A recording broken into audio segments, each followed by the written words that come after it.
youtube.com/AK3R, and it'll just go straight to my channel. And then I can get your heart pulled up.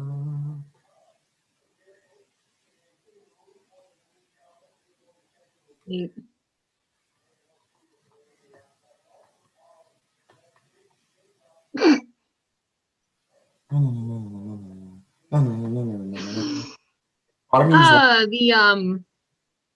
The thumbnail is very, very nice. Oh, what's the thumbnail? What is the thumbnail? What is the thumbnail? It's just me with a double chin. Oh, Lord, I can fix that later on. Oh Lord. That's okay. That's all right. It's a running joke in my house. It's fine. Double chins?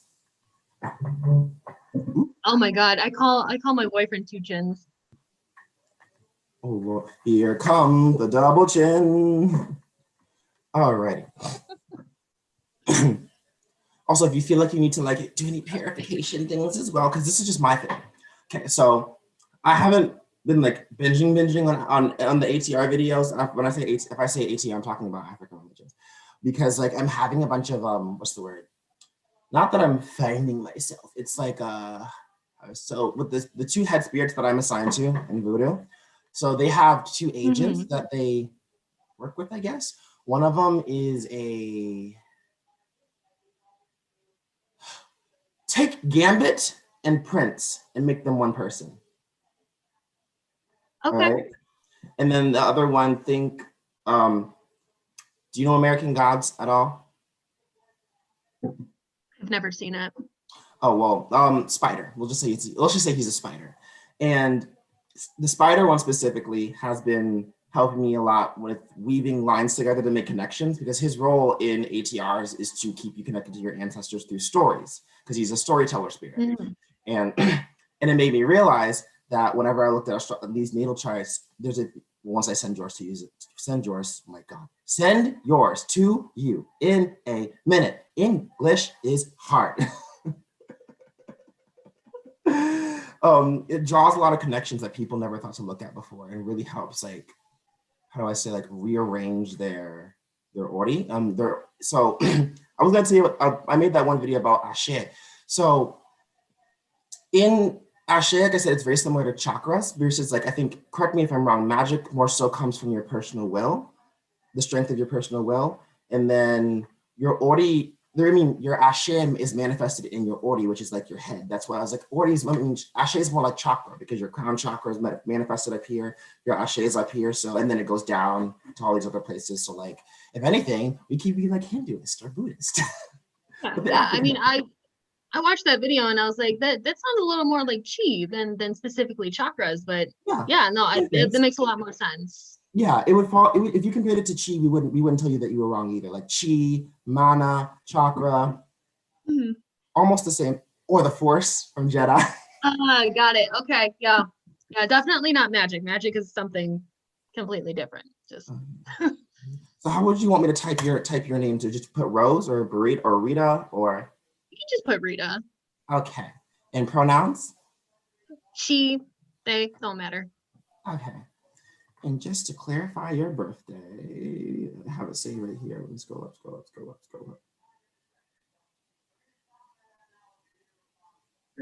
My ADHD ass probably scrolled past it. Okay. 11/23/96. Oh, your birthday's coming up. No, maybe 24. No, don't worry. We're only going to be the same age. 11/23. Because I'm also a 96er. 6:59 a.m. Oh, and if you want to take notes, I highly encourage it, because it's a lot of information. I will open up my notepad then.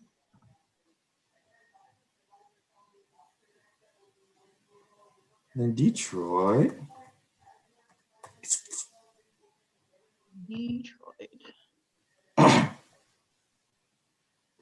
No.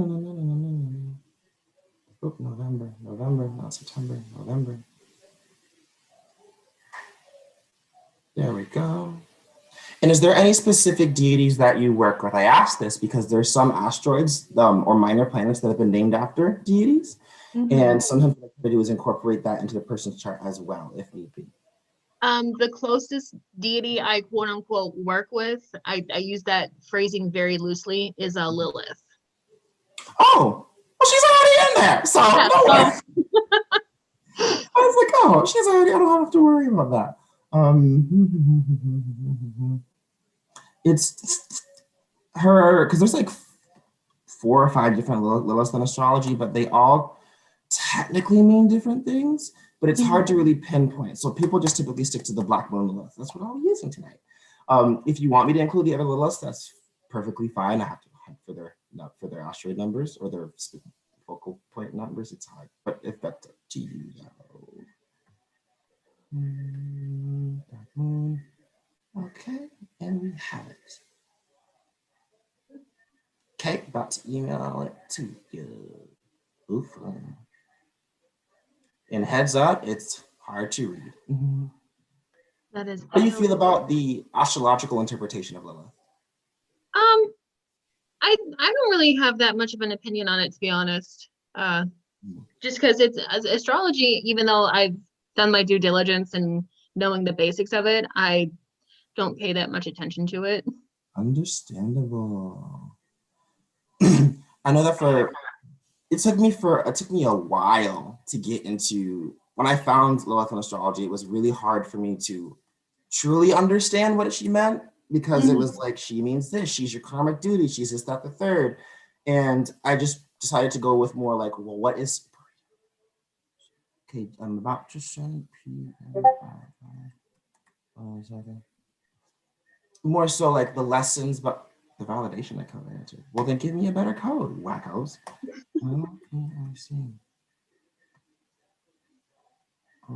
Okay, just sent it. More so the moral lessons behind each story that they try to go by. Like, for example, there's Medusa's in astrology as well. And so I was like, well, what's something that we can learn from Lilith's story? And the best conclusion I could come up with was like, good intentions gone bad. And the context for it was like, Lilith she didn't start out as a demon per se. She was just a regular human being. And due to her oppression and her being pushed and pushed and pushed and pushed, she eventually turned. So that's how I was able to understand, okay, I think that's a safer thing to put on her versus she's a demon. She's only a demon. I was like, no, she wasn't always that way. There's a reason she's got to that point. You know? Absolutely.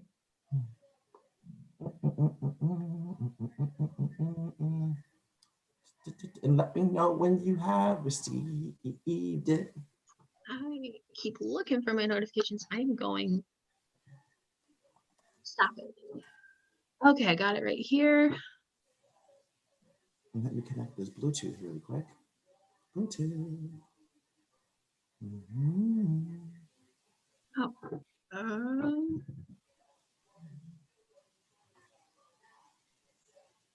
Okay. Lovely. Let me connect good old headphones. Do you understand the concept of the deacons? Not really. So that's kind of like if someone says, are you a November Sagittarius or a December Sagittarius? Oh, okay. Or a September. Yeah.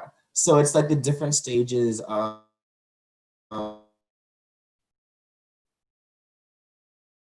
system that I use, because there's multiple different systems of astrology and they all make my head hurt. Right.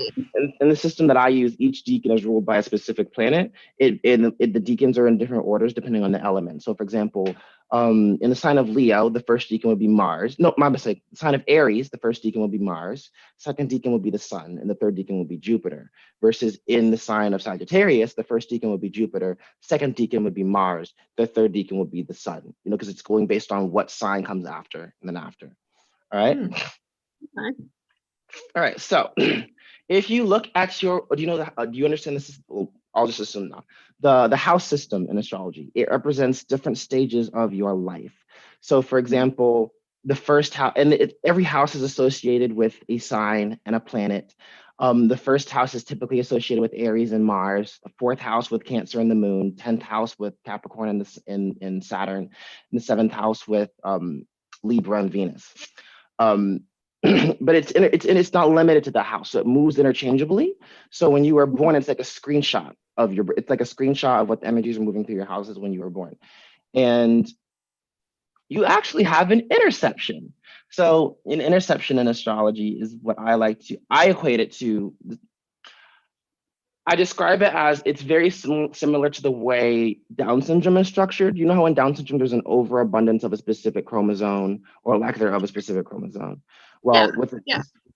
With an interception, there's an overabundance of two specific signs. And as a result of there being more an overabundance, two other signs have been cut off. So in your case, you have two houses in Scorpio and two houses in Taurus. And I think as a result, Capricorn and Cancer have been cut off, typically meaning that, excuse me, you know who you are, you know where you're going next, but you don't know why you're here. Yeah. Oh man. Okay, this is already going off to a great start. And it's so and so being that you're also a Gen Z, so if you when you apply astrology into the generations, each generation is pretty much symbolized by what traumas they endured. So perfect examples like the boomers. The boomers is a generation that we saw, the bloomers defined by Pluto and Leo. And every sign has to, when they're trying to like gain a certain power, they pull from their polar opposite. And the polar opposite is Aquarius. Aquarius is the sign of individuality. Leo is more of a collective. So Leo, that generation, they came up during a time where they saw all the negative sides of collective thinking. That was back when you had the communist governments, socialism was a big scare. Everyone thought the aliens were going to invade at some point or the Russians were going to nuke us. And so they were really just grabbing on to any sense of individuality they could. That's why we saw the hippies, all those new age religious movements and everything. And then as we've gotten closer to the Pluto in Aquarius generation, which is going to happen about 4 or 5 years, people are pulling more from, how do I say, more back to the collective thinking. That's why the boomers are going so crazy now, because that was back when collective thinking is what they were running away from. And now that we're shifting back towards that, it's like, but wait, didn't we just get rid of this? Yeah, so it's really funny seeing how they how the back and forth.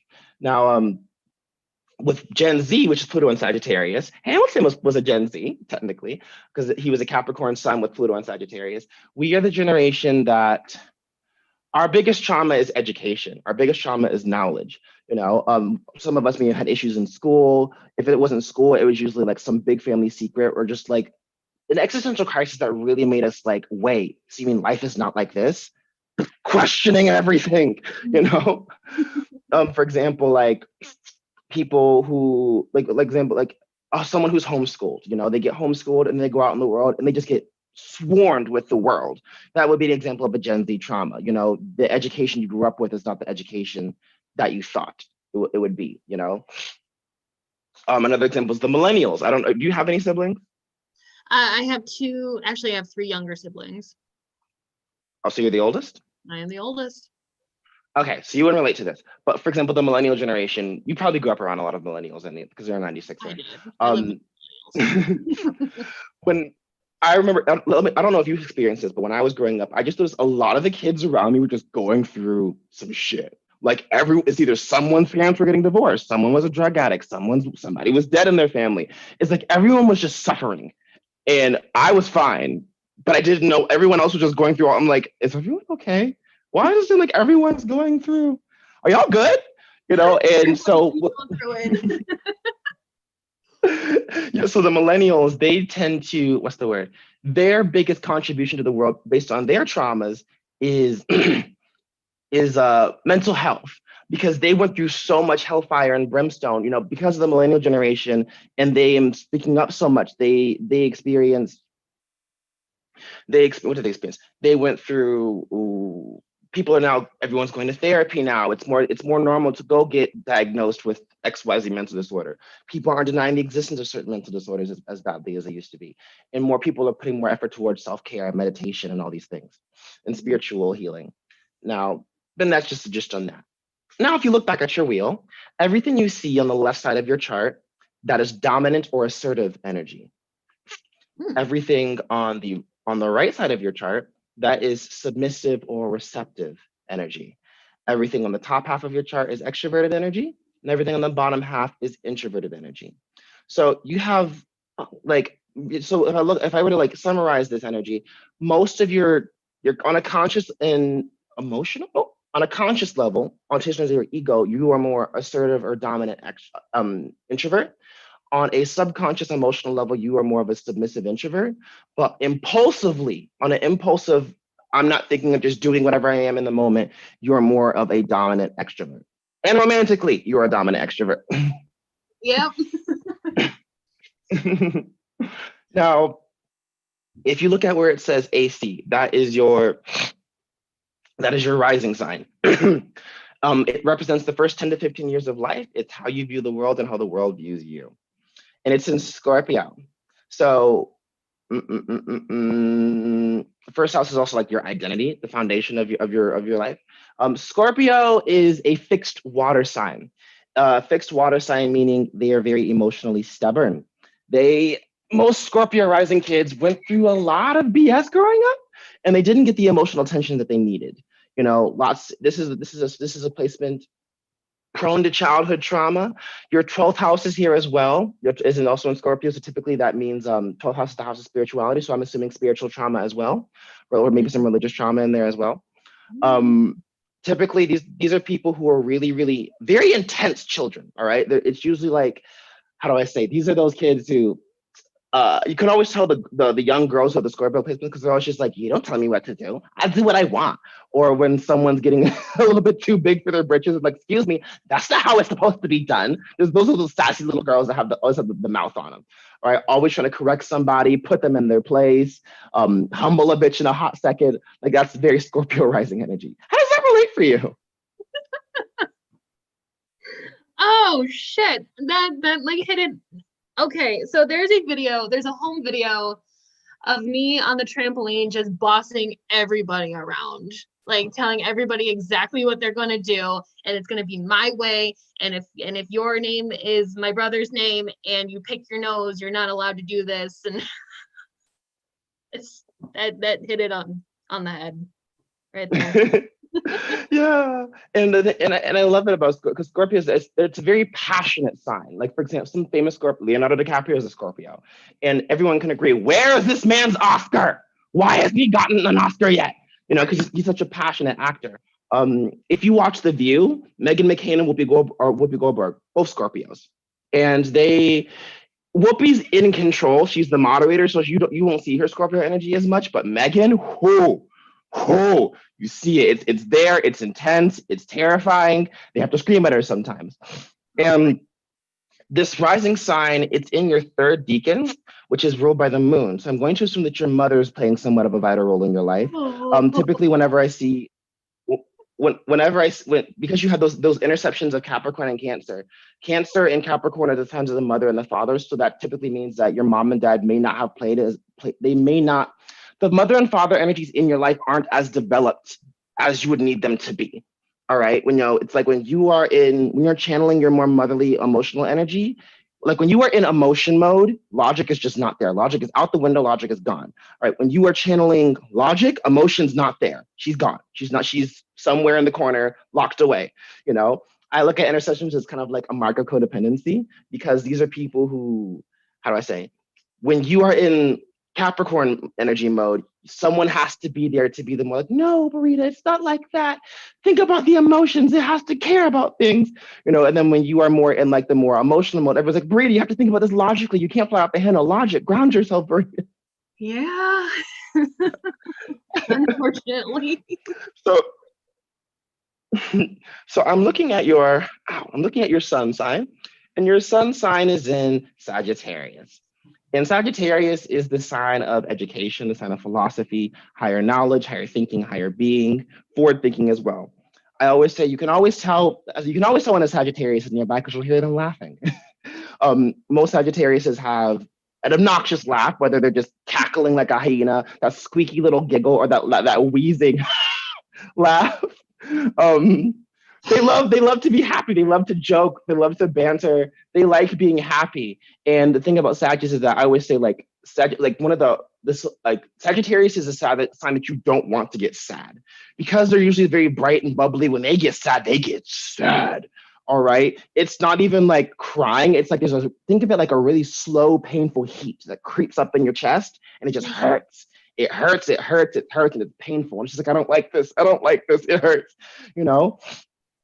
And that comes from actually Sagittarius' mythos. So, if you know Greek mythology, Chiron, the wounded healer, he was hit by that arrow by Hercules by accident, and it was filled with Hydra blood, which is poisonous.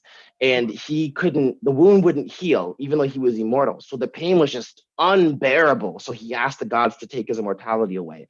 And that represents Sagittarius' need to always keep moving to escape that poison, if that makes sense, which is why no Sagittarius is always happy, because the minute they stop trying to be happy and they sit down to actually process those emotions, that's when that heat comes back up.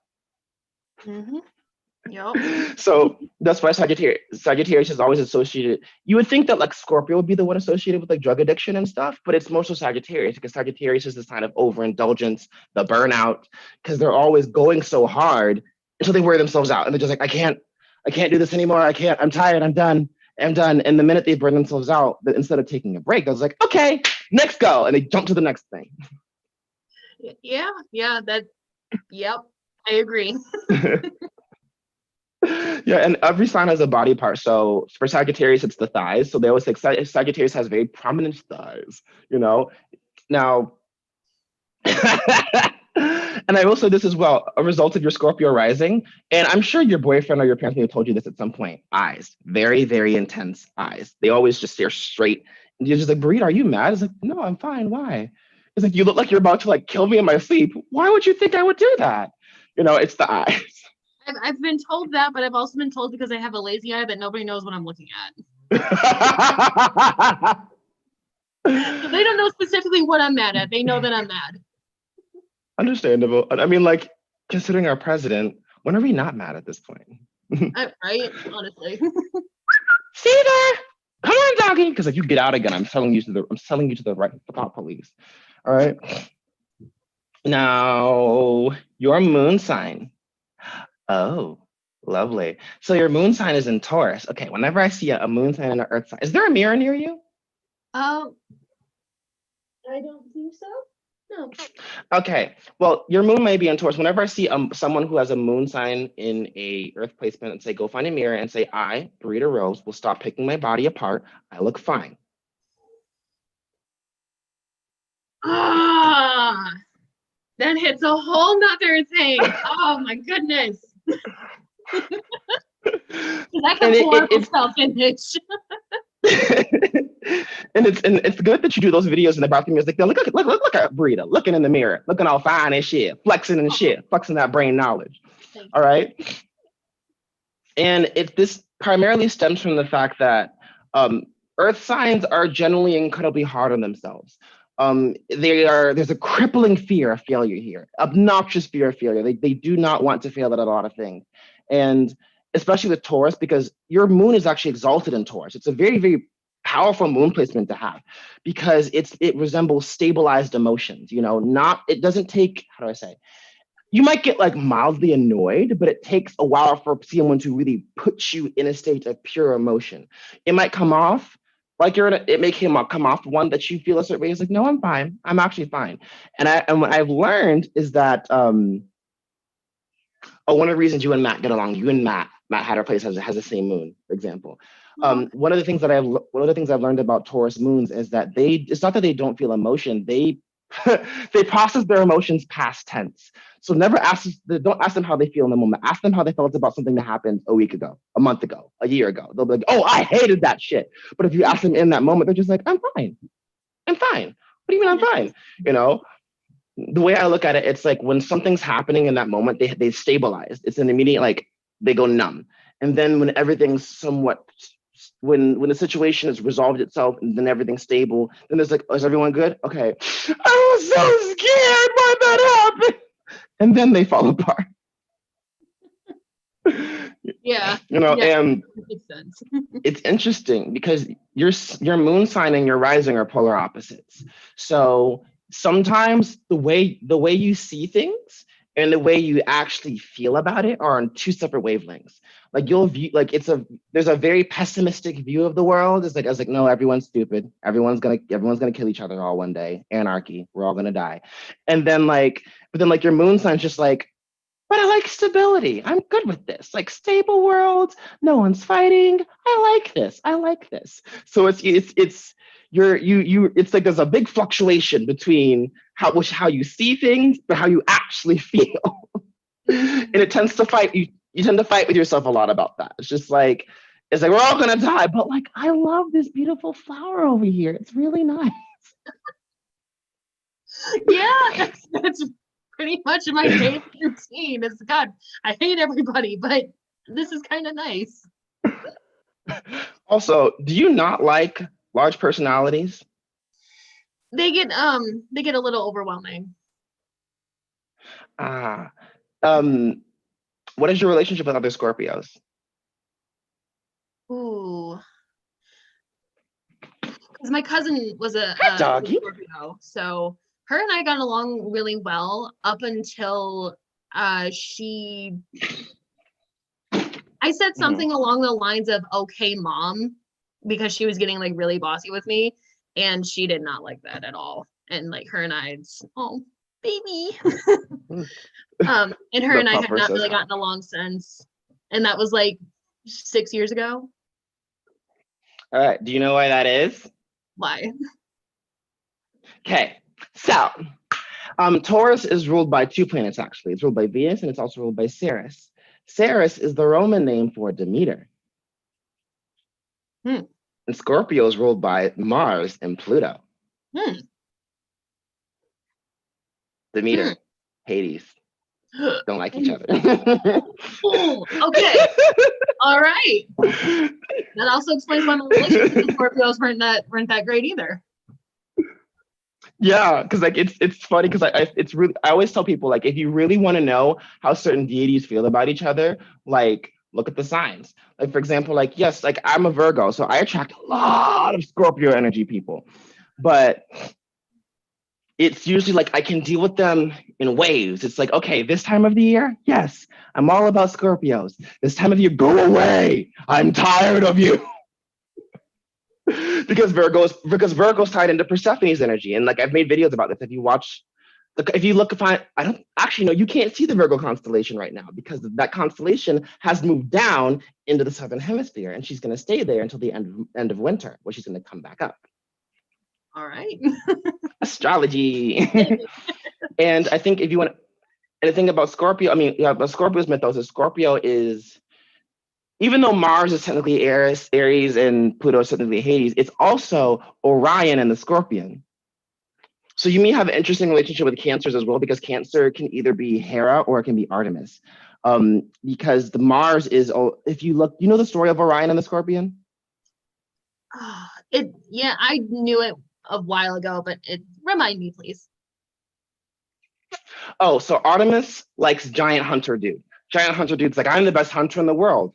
And Artemis is like, whatever. And then Apollo's like, what do you mean, whatever? You're the goddess of the hunt. What the fuck? And so obviously being the protective twin brother that he is, him and Gaia, because Orion was like, I'm such a good hunter, I'm gonna like kill all the animals in the world. And Gaia's like, the fuck you are. Because it's Mother Earth being protective.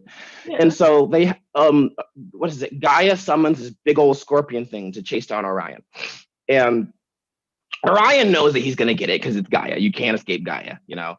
and because you're literally walking on her. And so he's running from the scorpion. And one day, he's like in the water, I'm guessing. And then there's two versions of the story. The one version is that the scorpion gets him, and the other version is that he's in the water one day, doing swimming, I guess. And Apollo was like, "Hey, look, Artemis, it's the scorpion trying to find Orion." And so Artemis, thinking that it's the guy trying to kill her man, pulls her arrow and fires, and she accidentally kills her bae.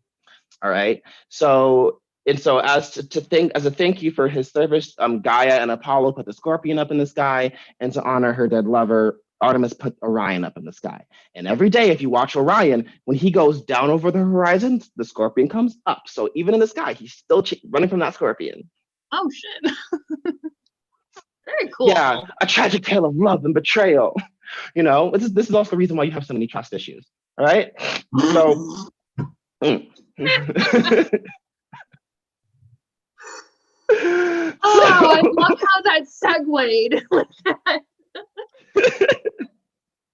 Lovely, I know, because it's like half of it is just the general scorpion. I don't trust anybody here, and then your emotions, like it's like on an emotional level, you don't really trust your perspective because it's like I'm pessimistic of the world, but at the same time, flowers, and it's interesting because your sun sign is in your first house, so you really do. You're obnoxiously self-aware. It sometimes can be a pain in the ass how self-aware you are, and you're also. Yeah, your sun is conjunct with your Pluto. So you are heavily, heavily aware of all your life traumas. It's a pain in the ass, really. And the frustrating thing is that, like, because my moon is in Sagittarius. So on an emotional level, I'm aware of my traumas. But what makes that different though is that because you're consciously aware of your traumas, but you have a really hard time emotionally processing them because you're stable. It's always stable. It's just like, oh, that hurts, but I don't feel anything. Why don't I feel? Oh, wait, hold on. Ooh, ow, that hurts.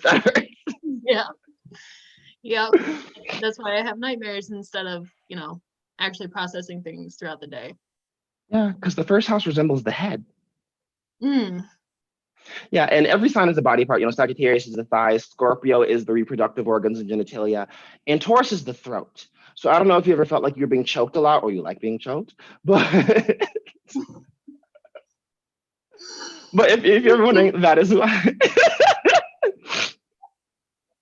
And if you also wonder why you have an emotional connection to food, that is why as well. Also, is there any histories of health with your family that involve like thyroid or smoking or like a deformity of the throat at all? I actually have Hashimoto's hypothyroiditis. Bless you. What is that? My thyroid creates antibodies to attack itself. So eventually it'll stop working. Thyroid is suicidal. No. Looking at question, how was life for you in school? Because it seems like when you were in school, and your Lilith is in Leo, but we'll get to that eventually. When you were in school, there's this really big Leo energy here in school, where it's like, I think, I'm not saying you were like a narc in school, but you're just like, I have arrived in the school, you all worship me now. Yeah, elementary school, I was the teacher's pet, but everybody knew me. And I also threw the best birthday parties. Middle school, I actually arrived to school in a limo one day. Yeah, apparently I won a contest or something, and I had a bunch of my friends ride in a limo with me to school in middle school. And then high school, I just... Oh, was that fundraiser? Was it the fundraiser thing where there's like, if you sell blankety blank, you get to come to school in a limo? It was like this whole best child award kind of thing. My mom sent in some sort of sob story to the radio station, and like they just sent out somebody like, hey, you won, here's a limo, we're driving to school. I'm like, it's literally around the corner, but okay. Where is the narcissistic? It was the narcissistic, when I say narcissistic energy, I don't literally mean narcissism, but it means that there's a lot of validation that like your Sagittarian energy flourished when you were in school, because again, it's school. At the same time, I feel like you flourish, but like most Sagittariuses don't like school. It's like they love learning, but not in structured, do as I say, you learn this way environments. Yeah, I was very much a person that didn't like the rules, but I followed them and tried to stay out of trouble as much as possible, just because my home life wasn't that great. So I found solace in being at school. But where I flourished the most was like art classes. I was into sports a little bit until that stopped after middle school. I tried to get involved as much as I possibly could, and I did like the attention. I really did.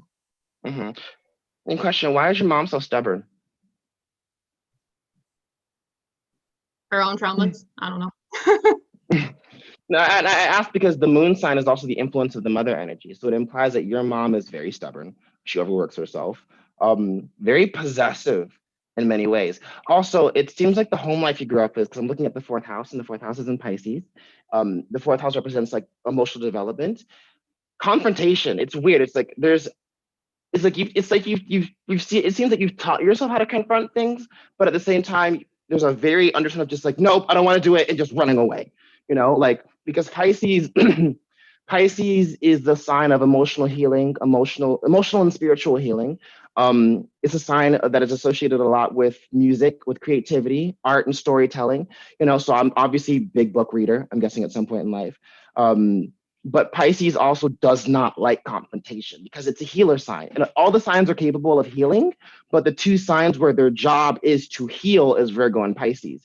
And Pisces is usually like they beat around the bush. It seems like the family you grew up with, it's like, no, let's be kind to each other, or at least try to be. Let's be kind, let's be loving. No, there's an issue in the family. No, there's no issues here. Nothing's wrong.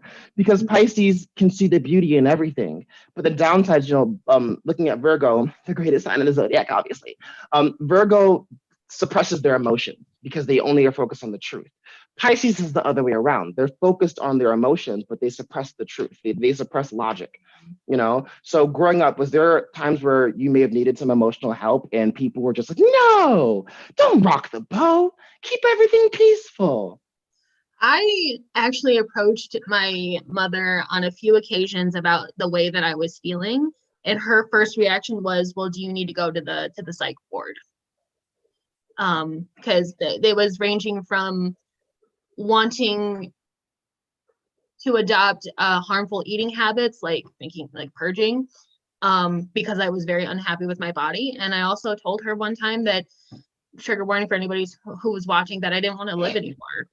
And her first reaction was, okay, well, we'll just take you to the mental hospital, instead of actually sitting down and talking to me like, what actually was going on. And she goes, if you don't want this to happen, you'll stop talking about it. I'm like, okay, well, I guess I'm fine. That's a horrible threat to throw against What is your mom's sign? She's a Pisces. Oh, yeah, that makes sense. Pisces, yeah. That's a horrible threat to throw against a child, my lord.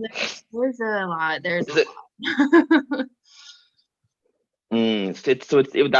a very aggressive. It's a very aggressive form of like, if you rock the boat, I'll lock you up. It's eesh. And it's a lot of pressure because you're also the oldest, and it's that's a pain in the ass if you ask me. But how did that tie into where's Venus? Where's Venus? Where's Venus? Where does your dad come into play? Because I'm looking at your 10th house, and your 10th house is it's in Virgo, so it implies that dad's a little bit on the, how do I say? So technically the planet Saturn represents, in tropical astrology, Saturn represents the dad, and you have the same Saturn as me, it's in Aries. Dad's kind of like all over the place, but at the same time, dad's also very naggy, a little bit more grounded than mom. Well, I don't know grounded would be the word, but a little bit more. So my dad left when I was 2 years old. So I've never met him in person. The only interaction I've ever had with him was through email or through Skype calls. And that didn't happen until I was about 11. And I just stopped talking to him about 2 years ago. And that was just because I asked him, I'm like, do you actually have any interest in meeting me ever? And he said, yes, but X, Y, and Z is in the way. ABC is happening. Oh, and by the way, you have to pay for everything and you can't stay with us. And I'm like, okay, well, I guess the answer is no then. What is your dad's sign? Oh gosh, I think he's a Capricorn. So he is grounded, but he treats you like, it's funny because I'm looking at your 7th house, where it says 7, and the 7's in the 3rd decan of Capricorn. I mean, 3rd decan of Taurus, which is Saturn. And it means that if I were to tie that back to your 10th house, it means that your dad didn't treat you like a daughter, he treated you like a business associate. Yeah, pretty much. I was more of like an obligation that he never wanted. Mhm. And that's a horrible thing to say about that situation, but I mean, it's true because he didn't No, and want. it's completely fair to say, because like a lot of Capricorns, even though as much as I preach about like I love being a Virgo, like every Earth sign has this issue where they sometimes tend to treat people like they are not people. I had to talk to a Capricorn friend of mine the other day and tell her that she needs to stop using piggy banks when talking about her dating life, because humans are not piggy banks. You know, they're not something made for you to put a bunch of money in and smash when it's convenient for you. You know, wow, that actually, wow, I'm gonna use that. You know, and when she couldn't use piggy bank, she would use stock. I'm like, humans are not stock. I mean, yes, stock is unpredictable, but at the same time, like, refer to humans as humans that make their own decisions. Stock is based on a bunch of non-human factors besides what you do with your money and where you invest it. Like, you're still treating people like investments. People are not just investments; they're people. They're living, breathing organisms. Mhm.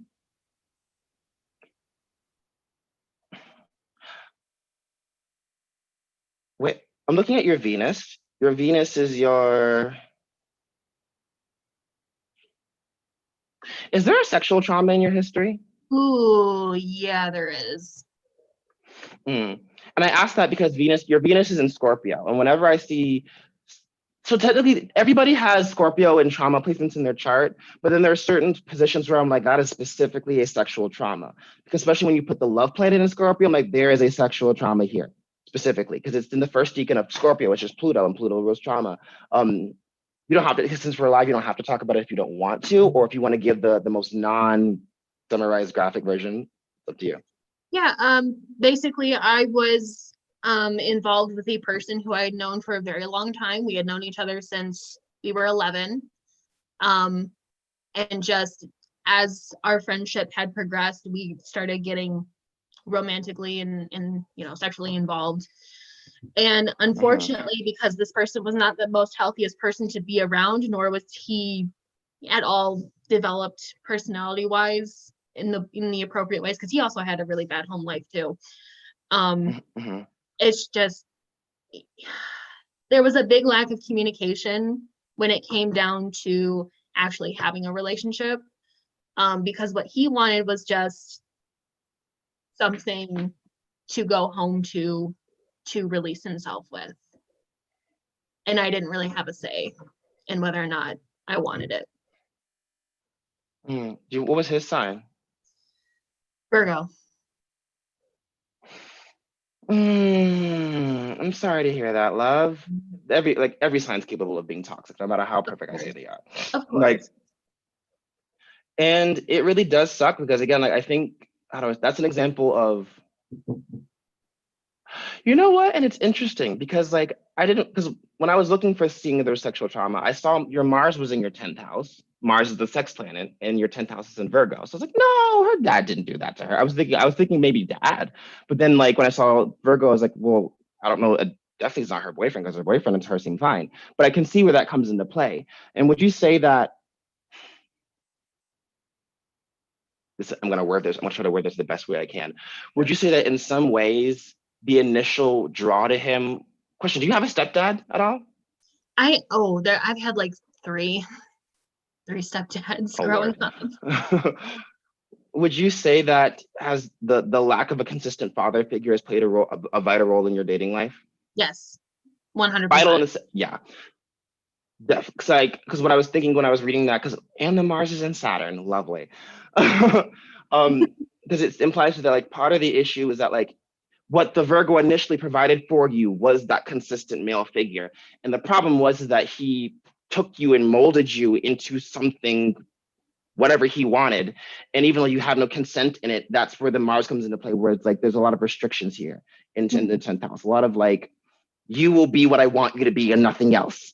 That's the toxic side of Virgo. Virgos, when really get obnoxiously toxic, it's like, you will be exactly what I want you to be, and you don't get a say because I'm helping you. I will do whatever I can to make you feel better, and that's where the God complex of Virgo comes into play if it's not checked and if they're not doing things correctly.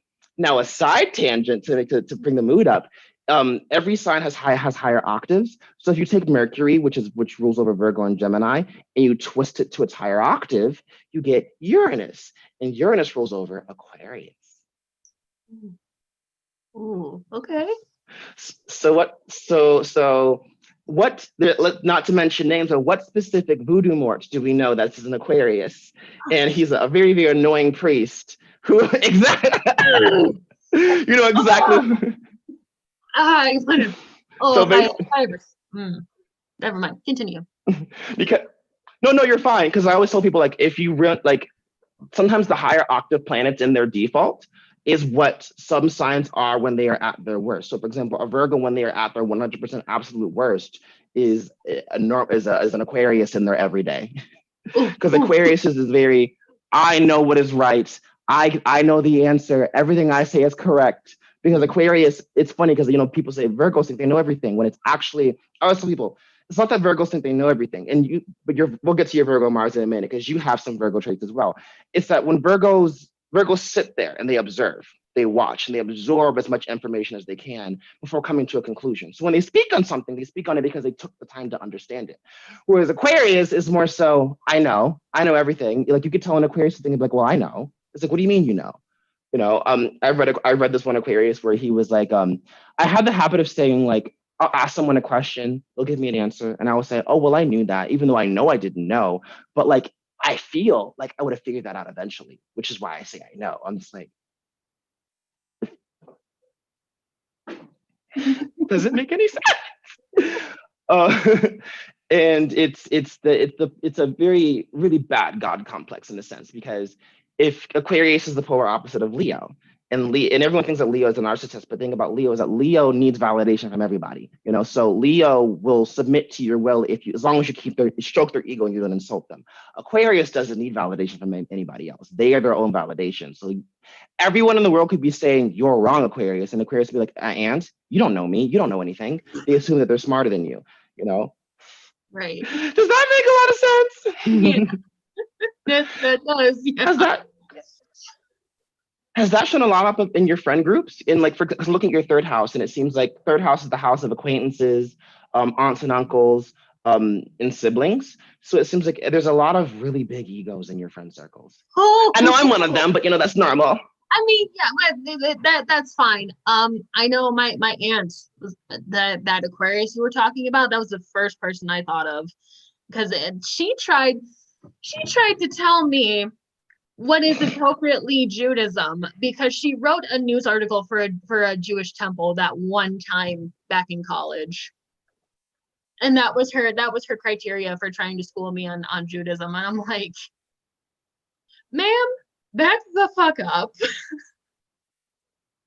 Yeah, I don't know why I attract so many people with big egos. I mean, if it makes you feel better, so some famous female Sagittariuses: Britney Spears, Miley Cyrus, Tyra Banks, Taylor Swift, Nicki Minaj. Okay, all right. So yeah, so like people. Oh well, this will make sense for you. Fire signs and air signs are the masculine energies of the zodiac, and earth signs and water signs are the feminine energies of the zodiac. A main reason why you and that how do I say, why you and that Virgo didn't get along is because Virgo and Sagittarius are squared. They're squared means their energies try to destroy each other, you know. So that's what, like, you should never. I'm like, never ever ever. If you're a Sagittarius, if you think about dating a Virgo, if it's a straight couple, don't do it. It's not going to work out well. Just don't do it. Save yourself the trauma, you know. Excuse me. And when it comes to, like, how do I say, like, because Sagittarius is very straight to the point. Like, this is the point. This is what I'm doing. Like, we're here. We're only here. What's the issue here? Whereas Virgo, they can be straight to the point as well, but they need to break everything down and put it back together, you know? So there are times where Virgo needs to stop worrying about details that aren't important. And then there are times where Sagittarius needs to worry about those details. So that's where they clash. You know, they're both very knowledgeable though, just in different ways, you know? And actually, your Nessus is in Sagittarius. And this is actually how you yourself are abusive. Half of it tied, because everyone has a Nessus, you know? So it's not saying that Burrito Rose is an abusive person, but everybody has abusive traits. And when it comes to your Mercury, so I'm not saying you suck at communication, but Pisces and Sagittarius. Pisces and Sagittarius are the polar opposite of Gemini and Virgo. And Gemini and Virgo are the communication signs. So Pisces, their negative trait is Pisces just beats around the bush. They never say what they actually mean when it needs to be said, you know. Whereas Sagittarius will say what they mean and then some. You know, for example, I was talking to my friend G Stapish, you know, who hates Virgos, but I don't understand why because we're so amazing. He is a Scorpio, but his Mercury is in Sagittarius. And he was talking to me about this one Virgo that he was having issues with. And he was like, "Are you gonna text me back or are we just pen pals?" I'm like, geez. Didn't need to say that. I would say, like, let's be honest. I'm just like, oh my god, because like Sagittarius they'll say what they need, they'll get straight to the point, but then they'll say more than is needed, and they'll just unintentionally just drag you, and it's just like, what the fuck, you know? And the Virgo will because in Virgo is a sign of purity and innocence, so we'll be sitting there feeling attacked for absolutely no reason. What did I do to deserve that? You know. Ooh. No. So yeah, yeah, that's where the communication comes. The issues for communication with Sag comes into play because they're not necessarily trying to be abusive, but that's what happens. Never and it's never intentional. And the downside of your Nessus being in the same sign as your sun sign, it means that you are the abuser. Yeah. I'm working on it, okay? Yeah, it's not, don't worry, it's not saying that, this is not saying, full disclaimer, this is not saying Breeda Rose is abusive, don't be with her. No, it's just saying that your abusive traits are more prominent than others. For example, my Nessus is in, what is my Nessus in? I think my Nessus is in Scorpio. I think, I don't remember off the top of my head. I think it's in, let me double check, because mine might be in Sag too. My Nessus is either in Scorpio or Sag. And so when if it's not in the same sign as them, nope, I lied. Mine is in Sag. So my abuse may come more so on an emotional level. You know, it comes in a more of it's more hidden than yours would be. For example, if my Nessus is in Scorpio, I don't have Scorpio on my immediate planets. So you wouldn't see it until later on down the road, you know? So it's just yours is, and the upside though is that you can own your toxic traits though. Like he's like, no, this is how I'm toxic and this is exactly how I'm toxic, this, that, the third, you know, whereas everybody else will be a lot more, way more in denial about it, you know, and they'll be like, no, it's not me. It's like, you literally did this though. You literally did this. The fuck? These are the receipts. It's like, no. Exactly. You know, now when I look at so what is your boyfriend's sign again? He's a Leo. So how badly have you humbled him over the past times y'all been together? Ian, how badly have I humbled you? Nah, I guess. Because the thing about Venus in Scorpio is that this is someone who is, when it comes to love, they're like, you're doing this my way or the highway. If you fuck me over, I will murder you in your sleep. Oh, like they're very emotionally controlling. They're very emotionally controlling when it comes to love. And it usually comes from trauma. Like whenever, did he pursue you or did you pursue him? Ooh, I think it was kind of mutual. So Scorpio energy typically when it's Scorpio energy in women, think of it kind of like, let's use two Scorpios, for example. If you put a man and a woman, think of the man comes home from work. Where have you been? Where were you? That's the woman. And the guy's like, well, I was out working. And then he closes up because he's like, why is she interrogating me? And she's like, he's not answering my question. He was with someone. I know he was with someone. Yeah. That's always in the back of my mind. It really is. And then I'm always like, why don't you answer my phone calls? And then I forget that he's still at work. I'm like, oh, okay, so that's fine. Yeah, and I will say a lot of your Venus, it's not in your 12th house, it's in your 11th house. So, and that's this area of your life that involves community, recreational work, humanitarianism work. There's some indecisive energy here as well. Were you involved in a church growing up, or no, Not or a temple, really. or? No, no, not Mhm, really. We were like very, very loosely Christian. mhm. Where does where does the religious trauma come into play then? Because your Deianira is here. Deianira is the victim of Nessus. That's Deianira is Hercules' wife that Nessus kidnapped and tricked her into poisoning him. The whole burning him, Mm, Hercules funeral pyre thing. So it yeah. shows it's in the 11th house, but it's also in Libra, and Libra is a sign of relationships. So obviously, it means that relationships is where you're victimized the most. But it's also relationships within a community. If that makes sense. I was involved with a cult or somebody who tried to create a cult. Yeah, yeah, and it Oh was my. bad. It was really bad. This guy tried to pass himself off as a Norse pagan. But as the friendship had grown, we I know we had eventually gotten to the point where he was telling me that he was actually an elven emperor of some other universe, and that he is like the harbinger of chaos, and he will bring forth the end of the world when the time comes, and like all this. It was definitely the start of a doomsday cult, and I bought into it because I was naive and I was desperate, because at that time I was going through like so much anxiety and so much like personal turmoil. Yeah. So eventually I started talking to other people about this, and they're like, "What the fuck are you doing?"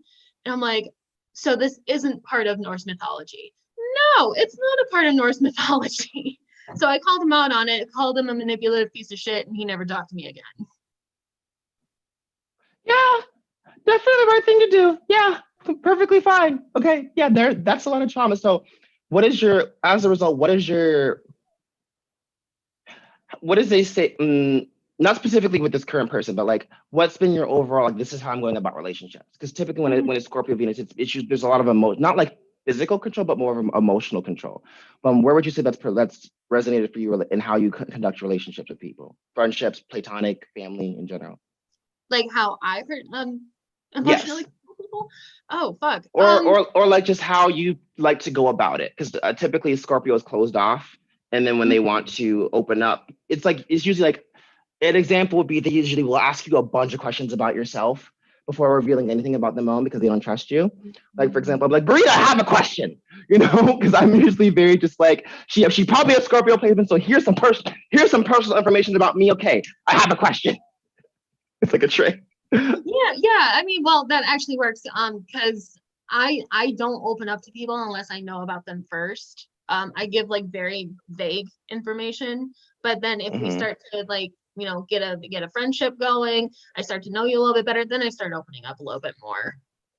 Hmm. Hmm. So what's the thing that you are like, hey, I need to control this. It's no if it like this is what I have. This is like this is a must. Without this, this isn't happening. And I think that would come more from hmm, it's like a mixture of needing to be right and knowing that I'm right. And that if Hmm. you're saying something that I know is just wrong, or something that, or you're just dragging it on way too long, I'll stop you. Hmm. I'm like, okay, I get Hmm. it. I know what this is. Stop talking.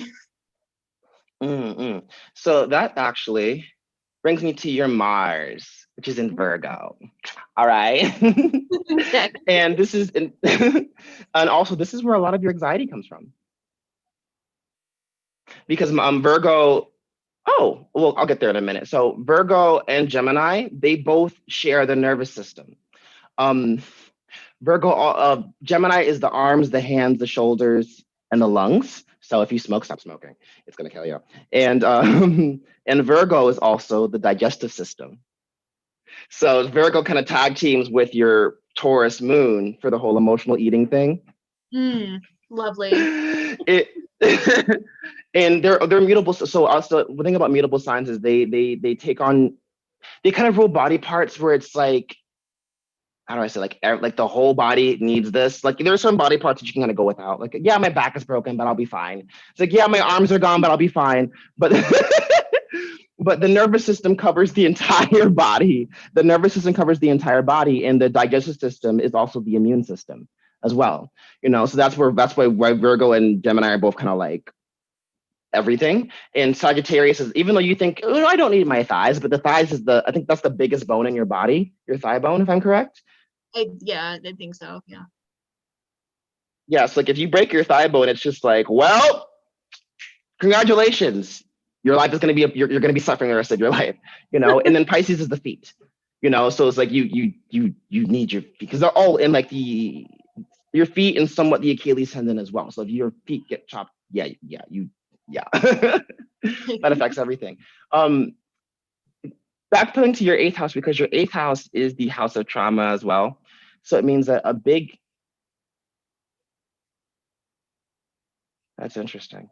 A big trauma for you, aside from anxiety, is you don't know who you are a lot of the times, and you don't know where you're going sometimes. Even though he's like, you do, but you don't, because the trauma is that Gemini, it's a jack of all trades. Like he's constantly shifting faces to adapt to people, and you're a Sag, so Sages are mutable as well. They constantly are adapting to people, learning about people, and there comes a time where it's like, but wait, who am I again? Because you've been shifting for so long. And you're adapting for so long, you forget which one is the original face, and so there's like somewhat of an existential crisis and an identity crisis here. So, for example, I'll use Witchtok, for example. It's like the balance between being someone of Jewish descent, but also a left-handed practitioner, where that can clash at times, where it's like being white passing, but also of Jewish descent as well. That can clash at times. So where would you say that has the rock and the hard place has really clashed for you? Ooh, it's interesting you bring that up because I've actually been considering leaving the left-hand path for months now. Really? Yeah, I've been considering it just because I feel like I've gotten what I needed from it, and at this point I just don't feel like I can get much more out of it than what I've gotten, which is this sense of autonomy, something that I can say that, I deserve this. This is my body. I'm allowed to do these things because I'm my own person. And I think from having such a toxic motherly figure and then also trying to figure out where I really belong and having this identity crisis, because it's my dad that's Jewish. So it's like my mom always called me Jewish. Technically, by traditional standards, I'm not Jewish, but yet I'm always told that I belong at this side of the family. So I'm trying to figure out where I really belong there. And that translates into my everyday life because I still don't know where I'm going or who I am really. So I just say that I'm Rita. That's it. And to be quite and to be fair, Rita's not even my real legal name. I just go by Rita because I don't want to really associate with my past life anymore. Like there's just so much there that I don't want anymore. So I just adopted this new identity and trying to go forward with that. But I mean, shit. I mean, there's that whole thing kind of just describes everything that is just burrito. And the upside about it is the 8th house is also how you can control the traumas as well. So typically it's like if this is the trauma, the way you overcome that is again because it's the jack of all trades. So like Rita I can see where the left-handed path kind of fell into that because I think sometimes I like when I try to understand something, I like dumb it down to like, okay, this is the most comprehensive thing I can think of. It's like left-handed path is like eclectic witchcraft, but on steroids. Yes. It's like this is the eclectic path. Like I'm eclectic. It's like, but are you eclectic or are you eclectic? Which one is it? And so the one thing that you can say is that you are a chameleon. It's like, well, I'm everything. I always tell people, it's like, there some people like, I'm mixed. Well, am I this or am I that? I was like, you can just do both. Like you can just be blank. Start if like, for example, like what's on the European side of the family. I know you posted your DNA test, but I forgot. What's the European side, the non-Jewish side? What is that comprised of? That's all Slavic, German, and Celtic mostly. Yeah. So think of it like kind of like, how do I say?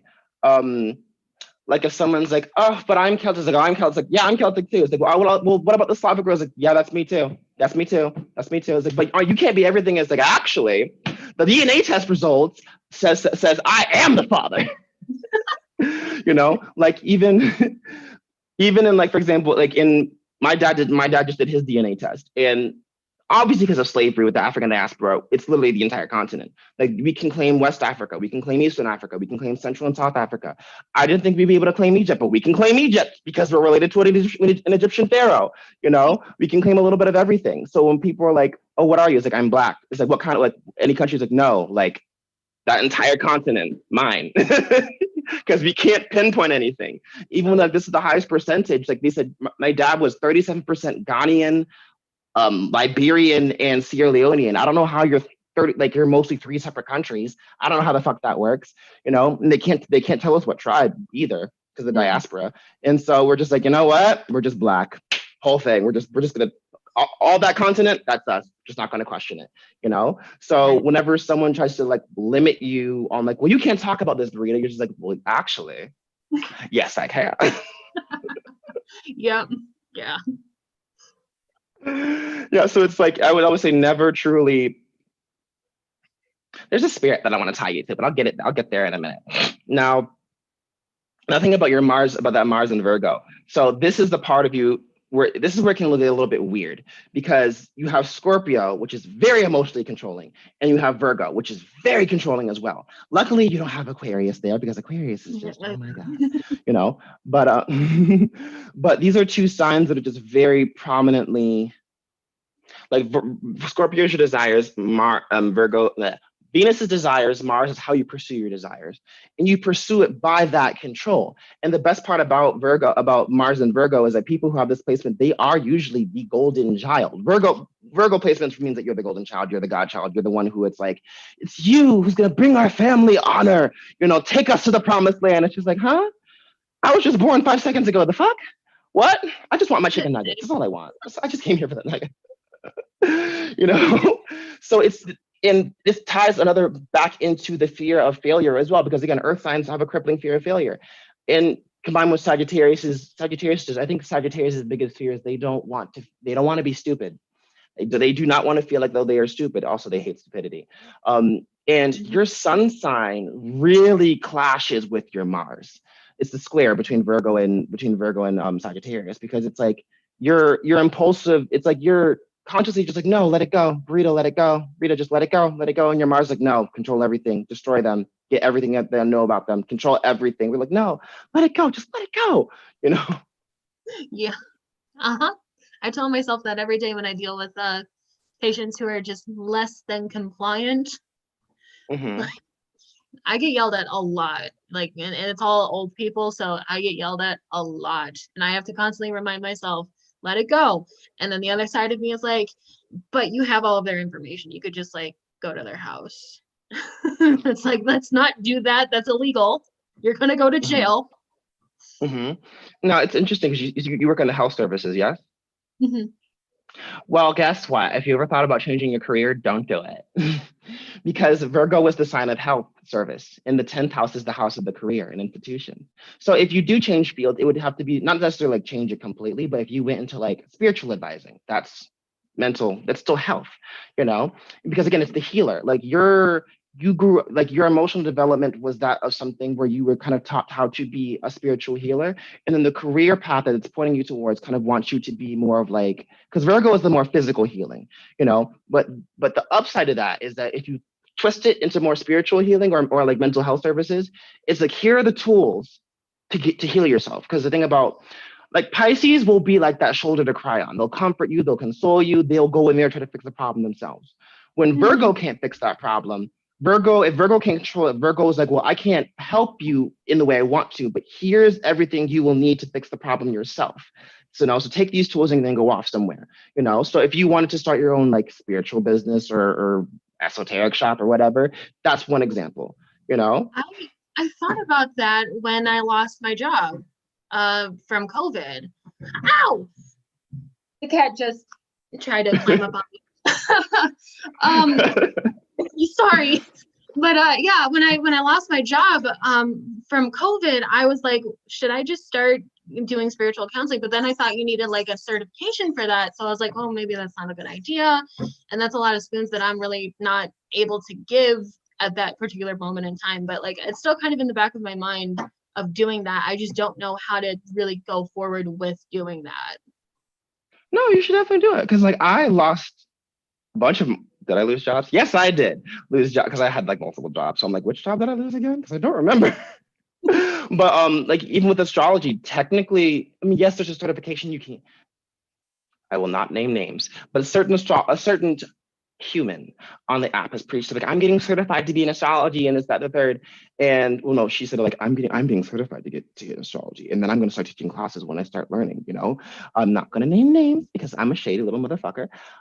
But she is doing the more, I think, old Hellenistic astrology, which is closer a little bit to Vedic astrology. You don't need a certification to be an astrologer. You don't. Most astrologers you find on YouTube don't have certifications. Now, it's still good if you are someone who needs to be taught step by step by step by step. Yes, get a certification. There's a woman, I forgot her name, but she is she's Georgia's first licensed astrologer. You can find her on YouTube. She's amazing. I love her. I don't know her name at all, but she gives these little classes, and I think on her website she'll teach you stuff as well. And for certain spiritual counseling is a little bit thing to be careful about it though, is that there's spiritual advising and then there's a cult. Yeah, you know, the part where I don't want to fall into, and I don't want to be accused of that either. So, it's just one of those things you have to be super careful with.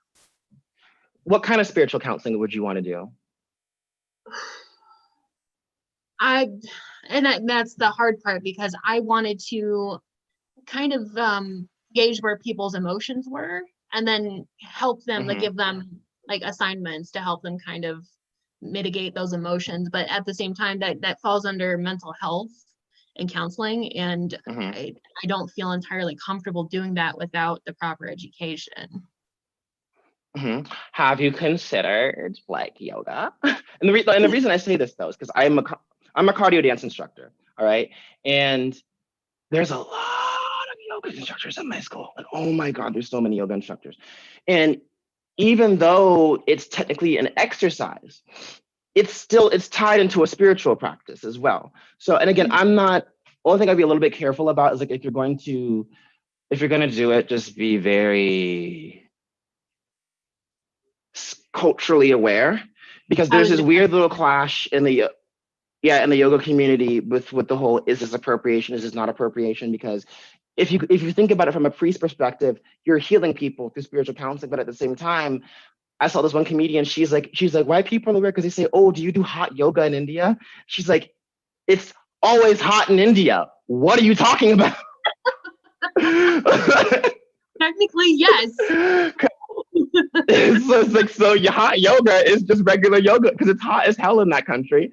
So what do you mean hot yoga? It's just yoga, versus for like someone who lives in like Scotland, hot yoga means going into a sauna and like cranking the heat up, but for someone in India, it's just like, oh, this is just a normal day in the country, So like, but in a weird way, it can be helpful because everyone on Witchtok is always like, meditate. You gotta meditate. I'm like, half these motherfuckers don't even know how to meditate. The fuck you talking about?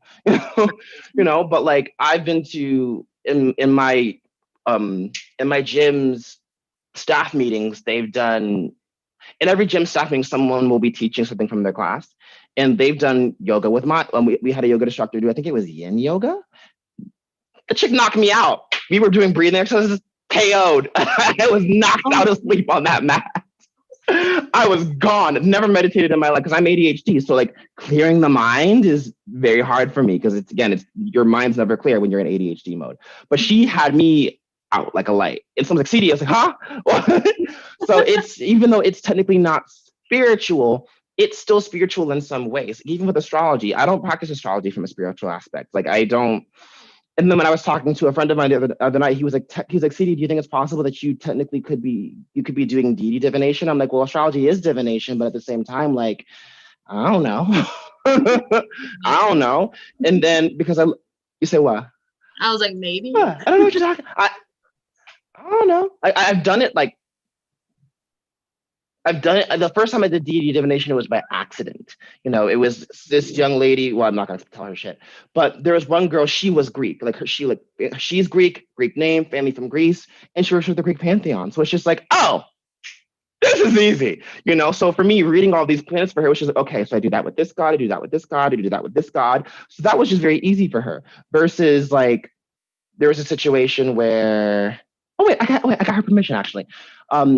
This young lady, she was worshiping Ishtar, and obviously, for me, I value experience over internet research any day, because nothing will beat out experience, And I was like, well, obviously, you can't go to the Middle East right now to look at Ishtar's old temples because it's a war zone right now, Yeah. And she was a French and German descent, so I was like, wait, French and German, and then I googled something and I realized that the Franks, the old more tribalistic French, and then the German, they worshipped the Norse pantheon. I was like, oh, well, what would Ishtar's equivalent be in the Norse pantheon? Oh, and I was like, do you think that you should meant to be worshiping Freya? And then she was like, I don't know, because then we checked where Freya's asteroid was. I also looked for Ishtar's asteroid. Both Ishtar and Freya's asteroid was in her 12th house, the house of spirituality.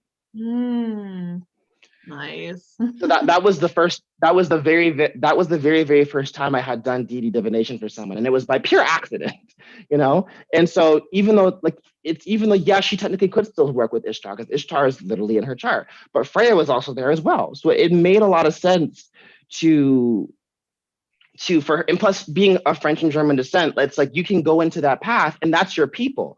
So you can ask the questions, say what you need to say, stir up controversy if you want to, and not be called racist because it's your people, Yep, the very first, and it was by pure accident. So in these cases, I think if you did want to, you'd be very well within your right. I would say a good little loophole to go into is I would get into without having to go through another several years of university to get a theology degree, would be to start out with yoga, without the cultural appropriation, figure out the different types of meditation in that way, and then go from there into try to segue that into more of your realm of spiritual practices as well. Because in many ways, yoga is, I feel like yoga is when people use it because it's very effective. No matter what you're doing, what spirituality you practice, yoga can still be yoga and meditation. Even if it's not yoga, if it's specifically more of if you learn how to become a meditation teacher, even that in itself is a really great way of helping people become more in touch with their inner self.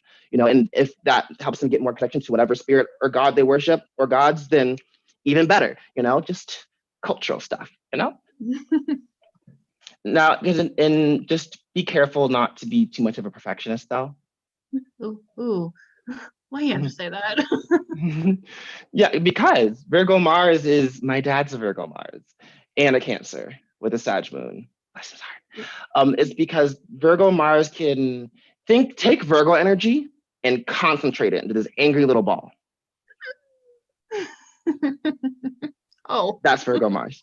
Or take every single god of war, including the video game, and make it a Virgo. Oh.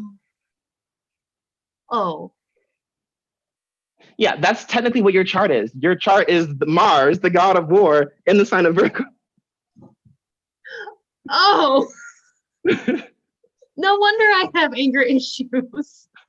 Yeah, and I think the cool thing is that you don't have traditional anger. When you get angry, you're not like rah! When you get angry, you just get cold, blank, just like, and then you just start you hit them where it hurts. It's a mixture of, that's why I say Scorpio. You think Scorpio is scary? Piss off Virgo energy. See what happens. They will go straight for the jugular. Scorpio goes for the heart. Virgo goes for the jugular. So it's like it's not as emotionally painful, but it's not as intensely emotionally painful, but you feel like you want to die in that moment because it hurts so bad. Yeah. Yeah. So like you're in the right place when it comes to, also, not gonna lie, if you wanted to go into kink as well, that wouldn't be an issue because Mars is the sex planet, and when you put it in the sex, and when you put the sex planet in the sign of the career, it's like, hey, sex work is an option. Not saying be like a stripper or an escort or anything, but like if you wanted to be like a teacher for kink, that could work, because when only because when it comes because the thing about Virgo is, like I would say, there's two sides of a Virgo: the virgin and the whore. All right, and Virgo Mars, without giving too much of your information that you haven't told me, I'm just going based off of this chart. Virgo Mars, they love to be very in service of their partners. They like to help them feel nice. Well, controlling submissive is what I like to call them. Controlling submissive, especially Virgo is it's a communication sign. So they like to use their mouth for many great things in the world. You know, their mouth can bring much healing energy. I have an approval rating for that. Not to. I'm trying to expose you without exposing you here. I've got 4.9 stars on Yelp. We love it. Now, on to your Jupiter. So you have the same Jupiter as me, which is like amazing as always. That perfection knows perfection. So what is your learning style? Not like audiovisual, but when someone teaches you something, what is the best way for them to, how do they have to present it to you for you to be like, okay, I get it? Usually I'm very absorbent with information, so you could tell me what to do and I could just follow along, or you just tell me what to do and I pick it up. Really easy.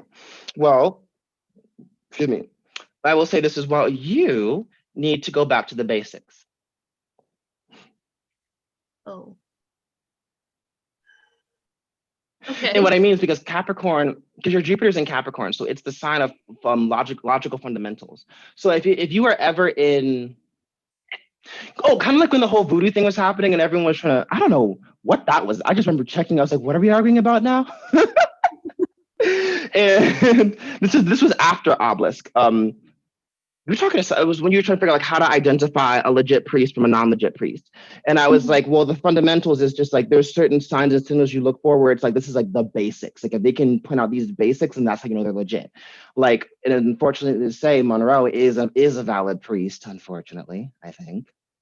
Well, according to the person who initiated him, not so much. But I digress. But that's just for one of the many practices that he's in. He's in multiple, so he might be valid in one, and he may not be valid, but he's valid. Period. Unfortunately, there's certain things that you have the most undeniable sections of that learning process, to where it's like, for example, what is the most like, for example, with the left-hand path, what is the most undeniable? You cannot take this from the left-hand path, no matter what. Shit. I don't. Other than the aesthetic, I really don't know.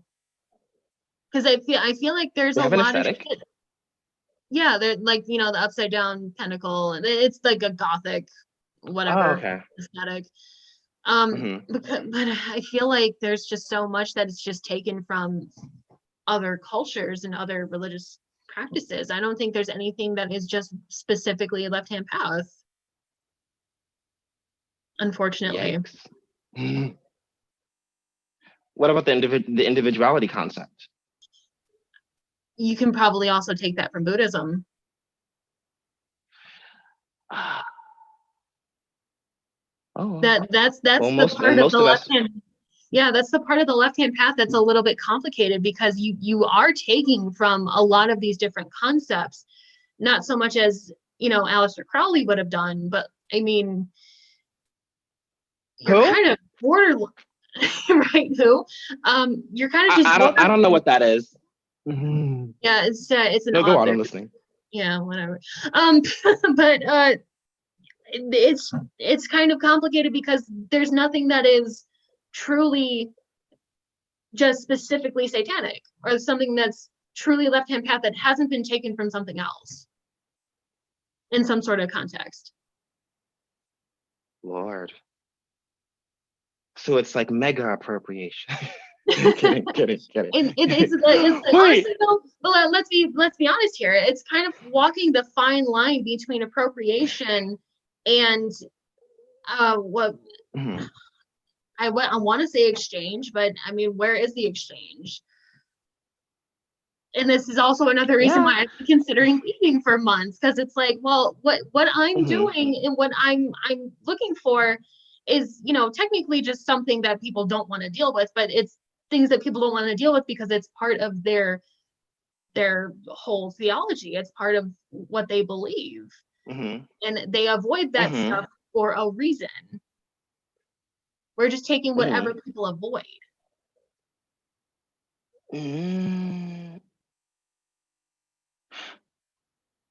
I have a really bad joke. Okay.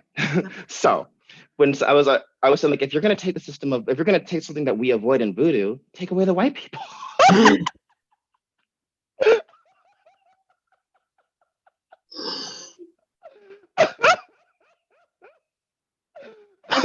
I know.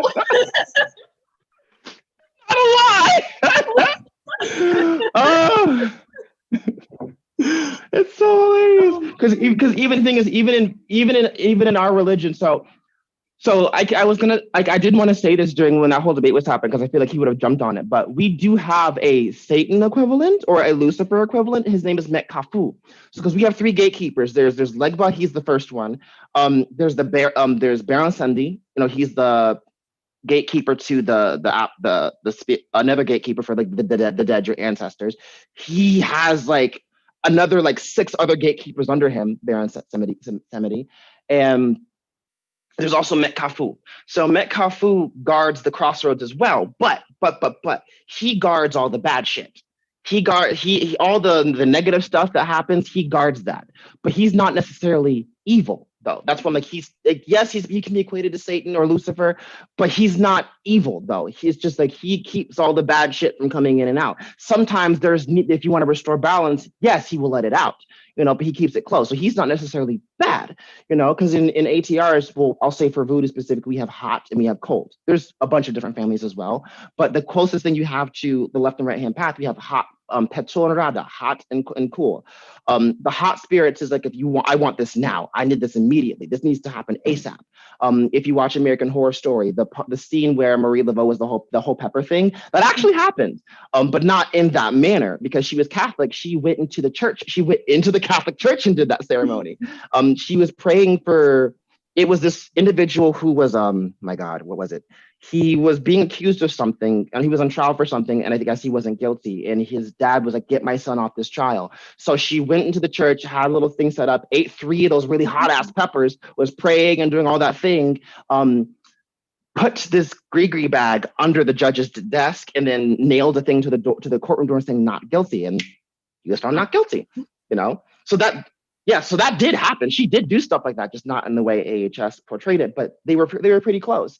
So that's hot spirit stuff. When you want something immediately, you have to sacrifice. That's where the more heavy sacrifices come into play, and then blood might get involved. But it's not blood magic. It's like our sacrifices is not the animal meat. It's you're sacrificing. You're giving to the spirits their blood. The blood is their ashe, the life force. The meat you can eat that yourself. The meat is for the people. But the blood's for the spirits.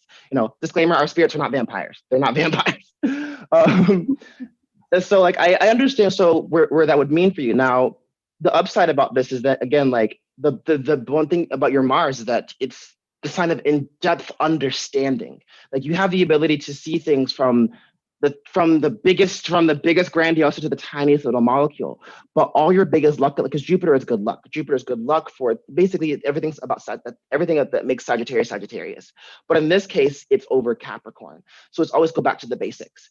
What is the fundamentals of voodoo is it's a nature-based religion. What is the fundamentals of Judaism? I just realized, I don't know. Is it the 10 Commandments? Basically, that would be the core fundamentals. Yeah, the 10 Commandments. And the 10 Commandments, I think for Buddhism, or it's the six perfections. No, I think it's the 6 perfections. Or I can't remember. I could be wrong. Everyone in the comments, please correct me. I don't know where the 6 perfections come from, but like every religion has those base core principles. So like a more healthier way, if you wanted to create a different version of the left-handed path, instead of taking what people didn't want, it's more so the basic principles is something that every religion, no matter what, will encourage everyone to follow, whether you're in that religion or not. Because like even though I'm ATR/Christianity, I always ask people like, but where's your faith? Where doesn't matter whether they are pagan or Christian, I'm always like, but do you believe in these gods? Like, do you actually believe? Do you love these gods? Like, what's your relationship with this deity? Not that you have to have one, you don't, because it can just be a working relationship, but there are people who want to get into, who are now pagan, and they're having a hard time connecting with XYZ deity. I'm like, well, do you actually believe in this deity, or is this just light for you? Is this just you projecting your emotional trauma into adopting a pagan religion so you can fight against Christianity or whatever, which I've made a couple of people cry with that, not intentionally. It was not even me saying don't do it. It's like, no, you need to form your own personal relationship with this deity. And that will start by going back to the basics. So for you, whatever path you go down, it's always go back to the basics. For example, I highly doubt Judaism would be upset if you took the 10 Commandments and add them into your own life. Because again, what's wrong with that? It's the 10 Commandments. Right. Don't steal, don't cheat, don't lie. Don't be a dick. Basics. Basically, the basic core of,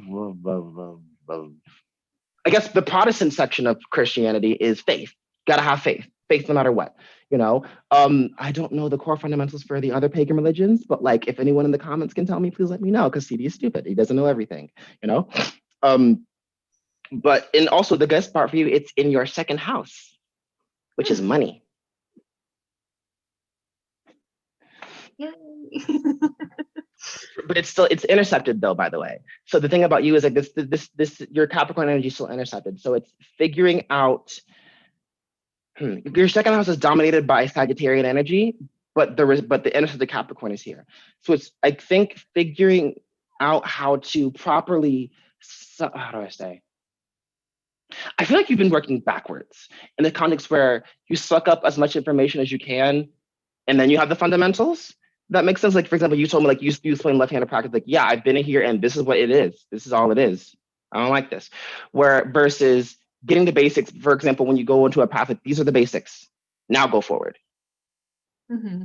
Yeah, I'm very much the opposite kind of person. I will take as much little bits of information as possible and just make my own conclusion, which is usually around correct. And then yeah, I don't know. I'm the kind of person that like, I don't want to waste my time with the basics, but apparently I do need to go back to Why? Yeah, that the basic, because the thing about the basics is, if you want to be right, the basics is the things that you can't say that's like, regardless of people can argue all they want about Judaism and Christianity, but like the one thing that you cannot deny is the 10 Commandments out of anything. Those are things that just cannot be, you cannot deny those, period, And when you start with the basics, it makes sure that you are right all the time at any point in time. Yeah, that's true. That's true. Yeah, because I'm not the smartest person, okay? I'm just like, that's just me being like, yeah, there you go. Because I'm not smart either. I just ask questions that people find thought-provoking. Right. Because with you, it seems like, and it's in the second decan, which is, and Venus rules over money and creativity and love, so it's kind of, and if I were to pull it from the Cancer energy as well, it's kind of like, I think this would be more of a team effort for you. When someone says this is the religion, it's like, well, from an emotional standpoint, when you bring in the emotional fundamentals, it helps you get that full comprehension, that more fuller comprehension, like with the Lilith debate, when everyone was talking about, well, she's this, well, you didn't want her anyway. I was just like, but she's there as a lesson for what not to do. Don't oppress women, because if she snaps on you, that's not her fault. You cannot blame her for snapping at you. And at the same time, and then the other side of the coin, on the other side of the coin, it's, hey, like, don't become the very thing that you're fighting against. If you don't want to be oppressed, don't oppress people. It's like, yes, he did you wrong, but don't kill babies. That's a dumbed down version of the story, but like, because a lot of people don't know that the lullaby song is the word to keep her away. Mm-hmm. Yeah. Yeah, and I found that out. I was just like, what? Mind blown. No wonder I'm alive. Thank you. It's like, Judaism's the reason I'm alive. She didn't kill me. Whoopee. Now, you're Saturn. So Saturn is the planet of limitations, restrictions, and bad luck. Okay. Limitations, restrictions, karma, and bad luck. And it's in Aries. It's really awkward here because Aries is your identity. It's a sign of self. And it gets really frustrating. Wait, you have a trine. You have two trines. What is that? Oh, wow. A trine is when the energies flow off of, it's like, how do I say?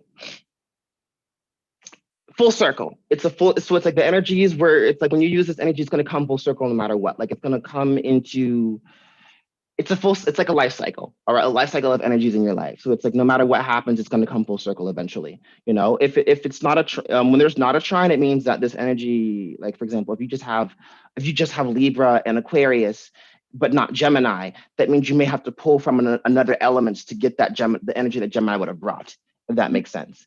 You know, because for example, you have the empty houses. For example, your eighth house is in your seventh house is empty, which there's no planets in there. Meaning, well, based on what we're seeing, there could be asteroids that we just don't see. But based on what this chart's saying, if there's no asteroids, it means that it's the energy comes into your life whenever. It happens whenever. It's not a dominant, prominent energy. It just happens whenever, you know? So, but when there's planets there, it's like, this is an immediate energy. You're going to recognize this. You know when it's going to happen. You can tell when it's going to happen. It's this, that, the third period. So, I was going somewhere with that. What was I talking about? I had a moment. Trines? Oh, okay. Sorry. Okay. So versus like you have an Aries Saturn, a Sagittarius Sun, and your Lilith is in Leo, which means these three energies are all going to feed off of each other in some way, shape, or form. It's going to come full circle, you know? So like, for example, like Sagittarius women is a prime example of the oppressed feminine, because look at Britney Spears. Free Britney, you know, when Beyonce was in Destiny's Child, her dad controlled every single inch of her life, you know, and her dad's the reason Destiny's Child had all those member changes. Taylor Swift, with her record label, being a woman in the country music industry. Nicki Minaj, a woman in the rap industry. You know, Miley Cyrus, another woman in the country industry and in the Disney world. You know, female Sagittarius women are some of the most prominent examples. Oh, Tyra Banks, modeling industry. That goes without saying, you know, like these are prime examples of the oppressed feminine, where women who have just been hindered in life. And the thing for you is that the thing that's been most oppressed for you, I'll get there eventually. But for Saturn, your thing that's been holding you back the most in life is actually yourself. Oh. Okay.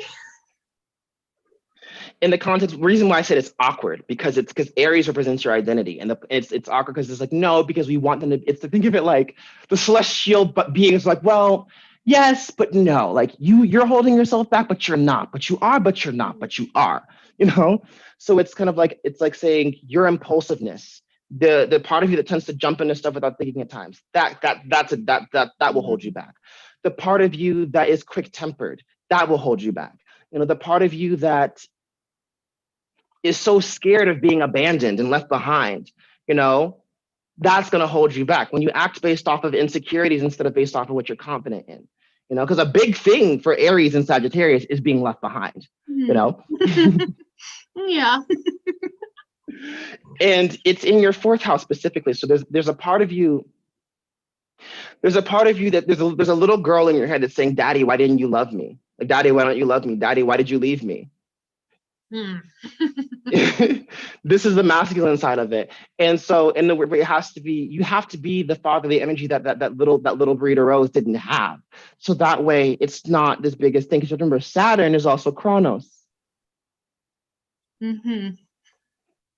And Saturn rules over Capricorn. Capricorn is the nanny that took care of Zeus when his mom was hiding him from his father. Saturn also represents absentee fathers. Mm-hmm. All right. And there's no other response other than yeah. Yeah, in Aries, for example, there's a specific left-handed practitioner on TikTok who is an Aries, who I will not mention, but I think you might know who I'm talking about. You might know him. His hair is the same color as my skin. And he is also a Lilith person. He's an advocate. Yeah. I think he has some Aries energy as well. And Aries energy in males, it's very dorky. It's very goblin energy, you know? And the thing is, though, they're the oldest and they're the youngest. Because, Pisces, let's look at Pisces and Aries, because your fourth house is in Pisces, in the submissive end where your Saturn is in Aries. So Aries represents the first 10 to 15 years of life. Pisces represents the last few years of your life, you know. So, but Aries is the youngest in that case, and Pisces is the oldest. But Aries is the first in the calendar, therefore they're the oldest, you know. But they're also the youngest. Pisces is the youngest because of the last, but they're also the oldest, you know? So it's like you are the oldest sister, but when you're amongst your millennial friends, you're the youngest, you know? For example, if you look at, I'll look, because we have the same family, I'll use myself for example. I am my father's only son, but I'm not an only child. Well, let me phrase, I am my father's only biological child, but I'm not an only child. Gotcha. Yeah, because my sister is like 14 years older than me, and she's from a previous marriage that my mom had. But my dad raised her. So me and her both have we both have only child syndrome because to her first 14 years she was by herself, and then I was born, you know. But she also has that older sibling mentality. I will have an only child mentality as well. But because me and you, we're the beginning of Gen Z, we also have that older sibling mentality as well. It's the oldest and the youngest, you know. So it's a mixture of like in Pisces is feminine energy, Aries is masculine energy. The two fish in Pisces is Aphrodite and Cupid. That's they were running from Typhon, the king of all monsters, when he was trying to kill everybody on Olympus, and they jumped into the water and turned into fish, trying to escape. One fish was swimming towards the open water, trying to escape, and the other fish was hugging the shore, trying to stay close to home. So there's a part of you that like picture that little girl lost in the grocery store because she can't find her parents, or got abandoned at the bus stop. You know, when that parent comes around the corner and says, "There's my daughter," it has to be you. Mm-hmm. You know, you have to be your own best friend. You know, because like at the end of the day, Daddy's not going to be coming back anytime soon. But at the same time, you never needed him to begin with. You never needed him to begin with. You know, and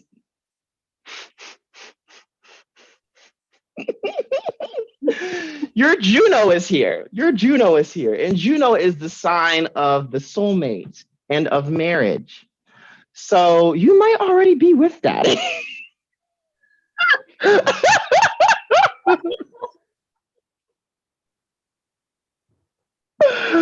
Oh, lovely. Did you hear that? I don't think he's around. Oh God, he would have laughed at that. Yeah, you might already be with Daddy. Just saying. That's refreshing. Yeah, because again, your soul. Because again, like Juno is Hera, obviously, and it's really stupid because there's a planet named Juno and there's a planet named Hera, and you can make the argument, well, Juno and Hera are two different deities. I'm just like, same deity, different name. Fight me, bitch. You know, No, and because and it rolls over. There's a part of you where it's like you Aries, because Aries is also your fifth house, so you find the most happiness when you are able to just be a kid, just like not have to worry about responsibilities, just run free, be a dumbass, fall down and get back up, and not have to worry about shit going wrong in life and just be free. But unfortunately in 2020 that's called white privilege. But I digress. I'm kidding. I mean, you're not wrong though. But like it's that's where your chart's pointing to. But this energy is going to show the most. It's weird because it's your. Is that your boyfriend? Is he the one who's running around carefree doing crazy shit, or is that you? It's a mixture of both of us. Because sometimes I have to put him in check, and sometimes he's got to put me in check. Depends on if alcohol plays a major role. I'm guessing he has to put you in check when alcohol's in control, yes? That would be correct. Understandable. Because trust me, I'm the same way. Like I'm usually stable until you put liquor in my system. Then there's a whole then the fire signs take control, and then CDs all over the place. Yeah. He's interesting. very much the kind of guy who he makes plans in advance. Like he has all of these things planned. He wants to go to concerts, ball games, vacations, and I have to be like, I don't have the time off for that. Well, how old is your boyfriend? He's 29.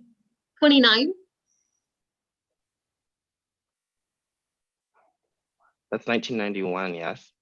Mm-hmm. He's probably been through a lot.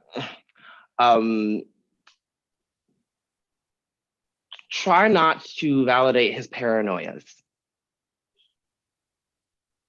That is a very paranoid human being right there. Yes, he is. Yes.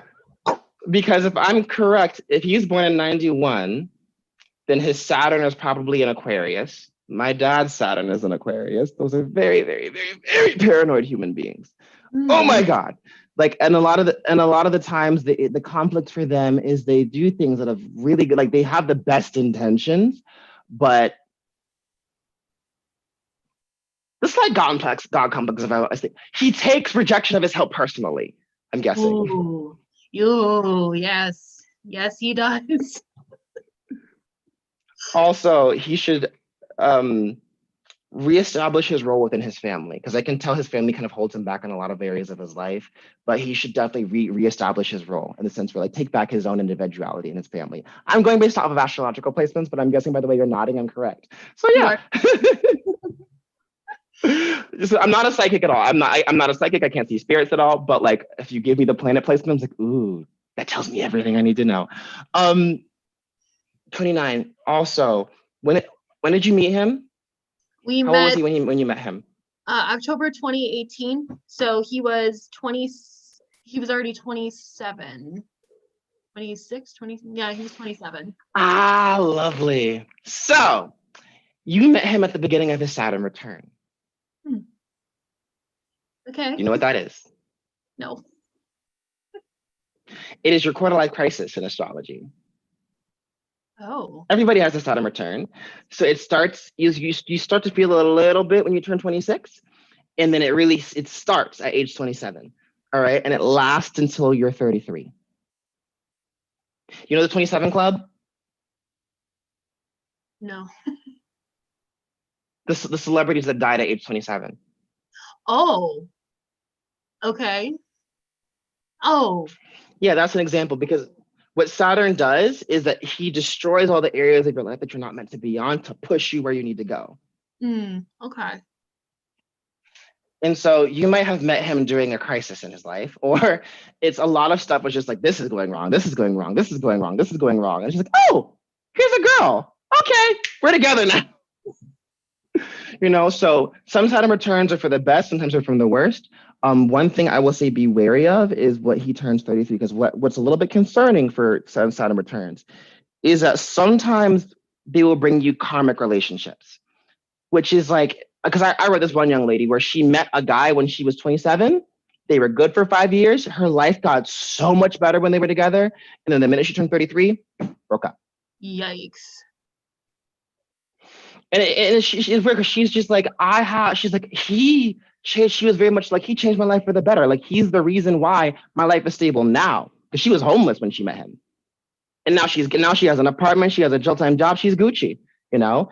And I think the issue is not even the issue. It's more like make sure you figure out that, make sure that you guys are not karmic. All right. Because I would say every zodiac sign can date any zodiac sign.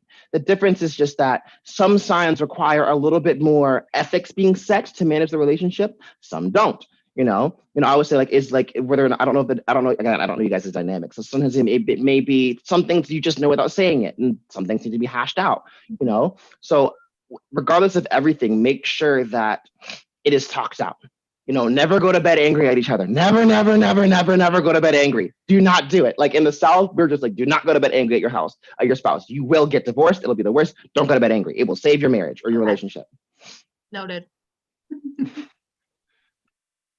Yeah. Now your Uranus and your Neptune, CK Julia, when you go live during school, I know, right? Your Uranus and your Neptune. Uranus is the planet of individuality. It's your place in the world. This is the change you're going to bring to society. And Uranus is and it's in Aquarius. Aquarius is the rebel, planet of individuality. It's also the planet of constant change. So you and I, we are part of the first section of Gen Z. So we are like the older siblings. The purebred Gen Zs are the ones who are like 98 to 03. These are the ones who might actually kill us all. In a sense where they have all these great ideas, and like, for example, that Gen Z who, let's say you make a video in complete satire and complete joke. And it's very obvious to you that it's a joke. and then they make a duet trying to correct you or cancel you, and it's very obvious that they didn't watch the whole video. It's like, hey, I see what you were trying to do, but watch the whole video, sweetie. And they're like, oh, I'm sorry. That's an example of Gen Z. Like they have you can tell it's the greatest of intentions, but they jump to that conclusion so fast they almost started a fight. That's what I mean. And your Uranus is in your third house, which means it's very much so devoted to relationships. It's communications, but it's not like the deep relationships. It's more, well, actually, no, I lied. It might be. Your place in society is to change how do I say, this is a word. There's a word. It's all about the bird. The bird is the word. Bird. It may come into play when you are trying to change communities, if that makes sense. Trying to change how what is accepted as, are you Jewish or are you not Jewish? Whereas, like, you know, in the Black community, if your dad is Black, if you're in the Black community, if your dad is Black, you're Black. If your mom is Black, you're Black. Period. You know, even if there's a family member that's only half Black, we still claim you. It's the one drop rule, but we still claim you no matter what. So, like, versus just like, hey, if just because my mom isn't Jewish does not mean I should be rejected from this community. I'm still a very prominent figure, because it's like when there's a debate about a certain aspect of Judaism, people are quick to come to you because of that Jewish lineage. But then when it comes time to be, well, you're all the famous Jewish people, you get left out because it's not your mom. You know, so it's like, well, you know, from the outside looking in, they're like, well, Burita's Jewish, you know, but from the inside, it might be, no, she's not Jewish. It's not her mom. You know, changing those dynamics, changing the culture. Like, it's like, I'm not going to be your token Jewish friend. And two, no, yeah, my dad is Jewish. That just because it's my dad doesn't make me any less Jewish, because you're still going to claim me at some point in time to suit some narrative. So what you're either going to let me in or you're not going to let me in. Period. Make up your mind, or I'll just kick on the door and waltz in. I mean, whatever works. You know, because the thing about you on an emotional level, the one thing that you just cannot stand is when someone invalidates your hard work. I can't. I will hit somebody. Yeah, because honestly, not gonna lie, I was scrolling back through my past likes, and I was looking at the old Lilith videos, and I was like, I'm like, where is? And then I saw the comments. I was like, oh, that's where she commented. Whoops. I completely missed that. Well, you were getting a lot of likes, a lot of comments on that video, so I'm not surprised that you missed it.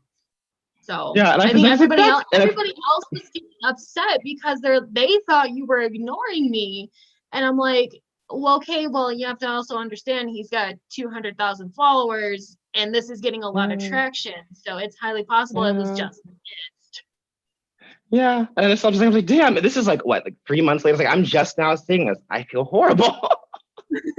You know, and it was interesting to me as well, because like when that whole debate, for example, like I was talking, I forgot her name, Kitten Queen. This is she's also has an account called the Jewwitch. All right, like I first saw that she was irked about it, and she's just like, that's where I was like, there's a lot of people in the Jewish community who aren't in the occult world who are just like, wait, why are you worshiping Lilith? I'm confused.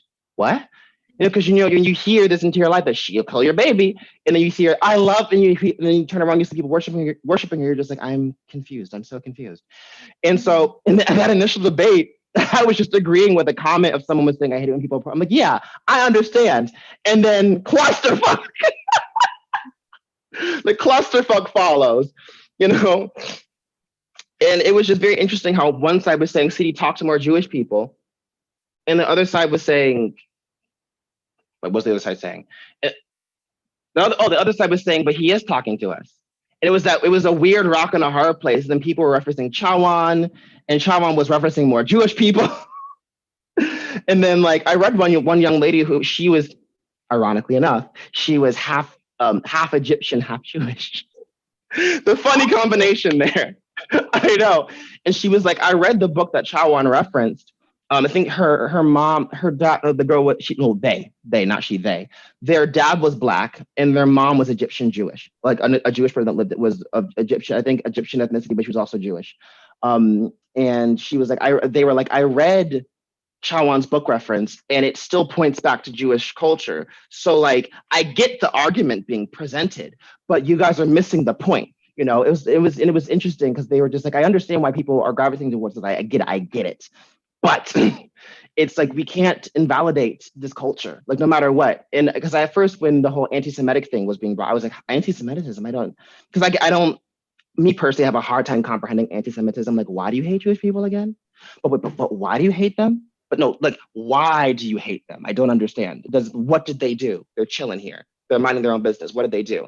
You know? And I think the mistake that people make a lot of times is when they treat Judaism like they do Roman Catholics, because it's a major organized religion. You know, so they just think organized religion, destroy, fight back, trauma, you know, and then just to bring the that cat, I understand. That's why I'm not in I would be in my garage. I would be in my garage right now, but my cat would be doing the exact same thing, you know. She's And I just think won't the give change up.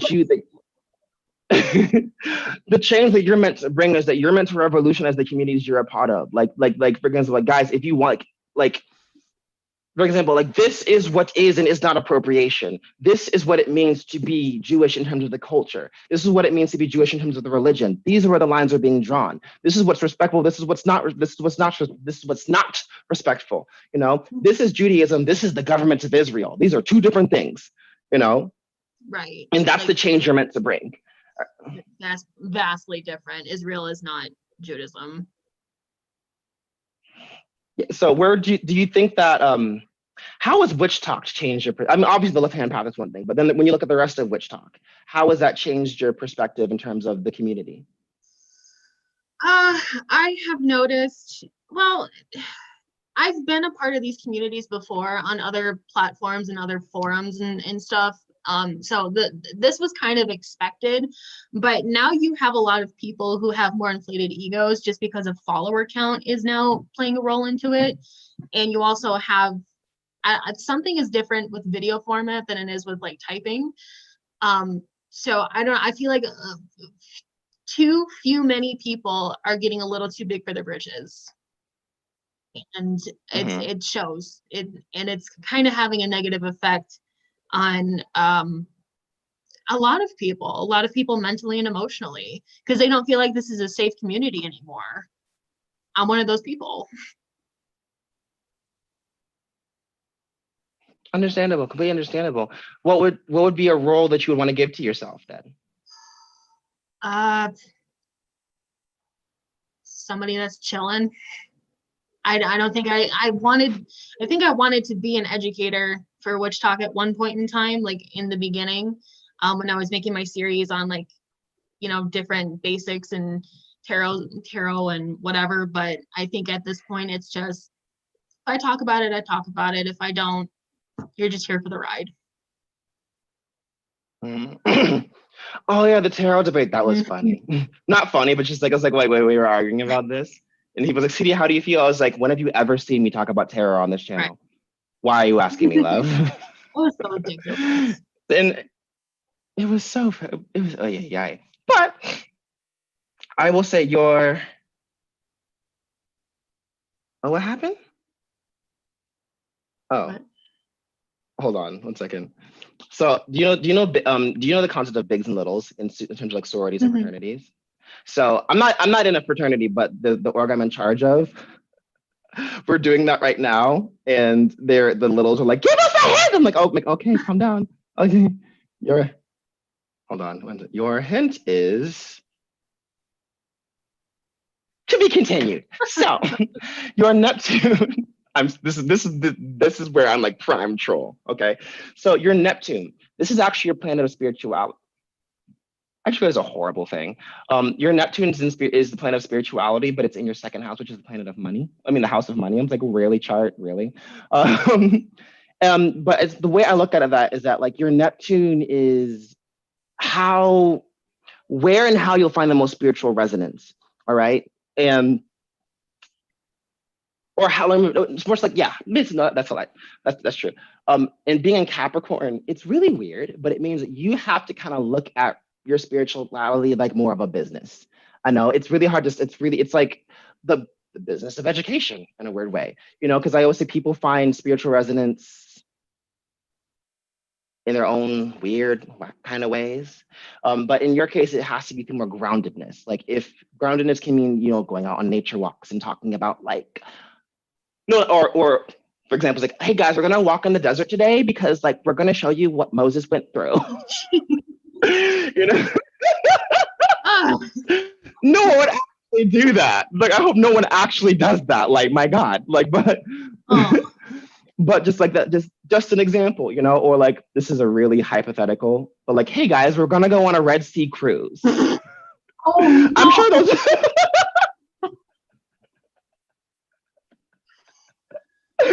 oh, geez. But it's a way to find groundedness, and for you, I think it's going to. And when I say I don't mean it's like this is gonna just to clarify. One reason, like this is not to reinforce any stereotypes. This is literally what the chart's saying. Disclaimer for the people watching, because the house. So it's like where you reinvest your priorities, whether it's money, whether it's emotional. Because I mean, the second house implies money, but it can also be emotional energy as well. It can be where you just invest your physical energy as well, because your Neptune's pointing at your. Where is this pointing at? Neptune is. And I will say this: it's going to.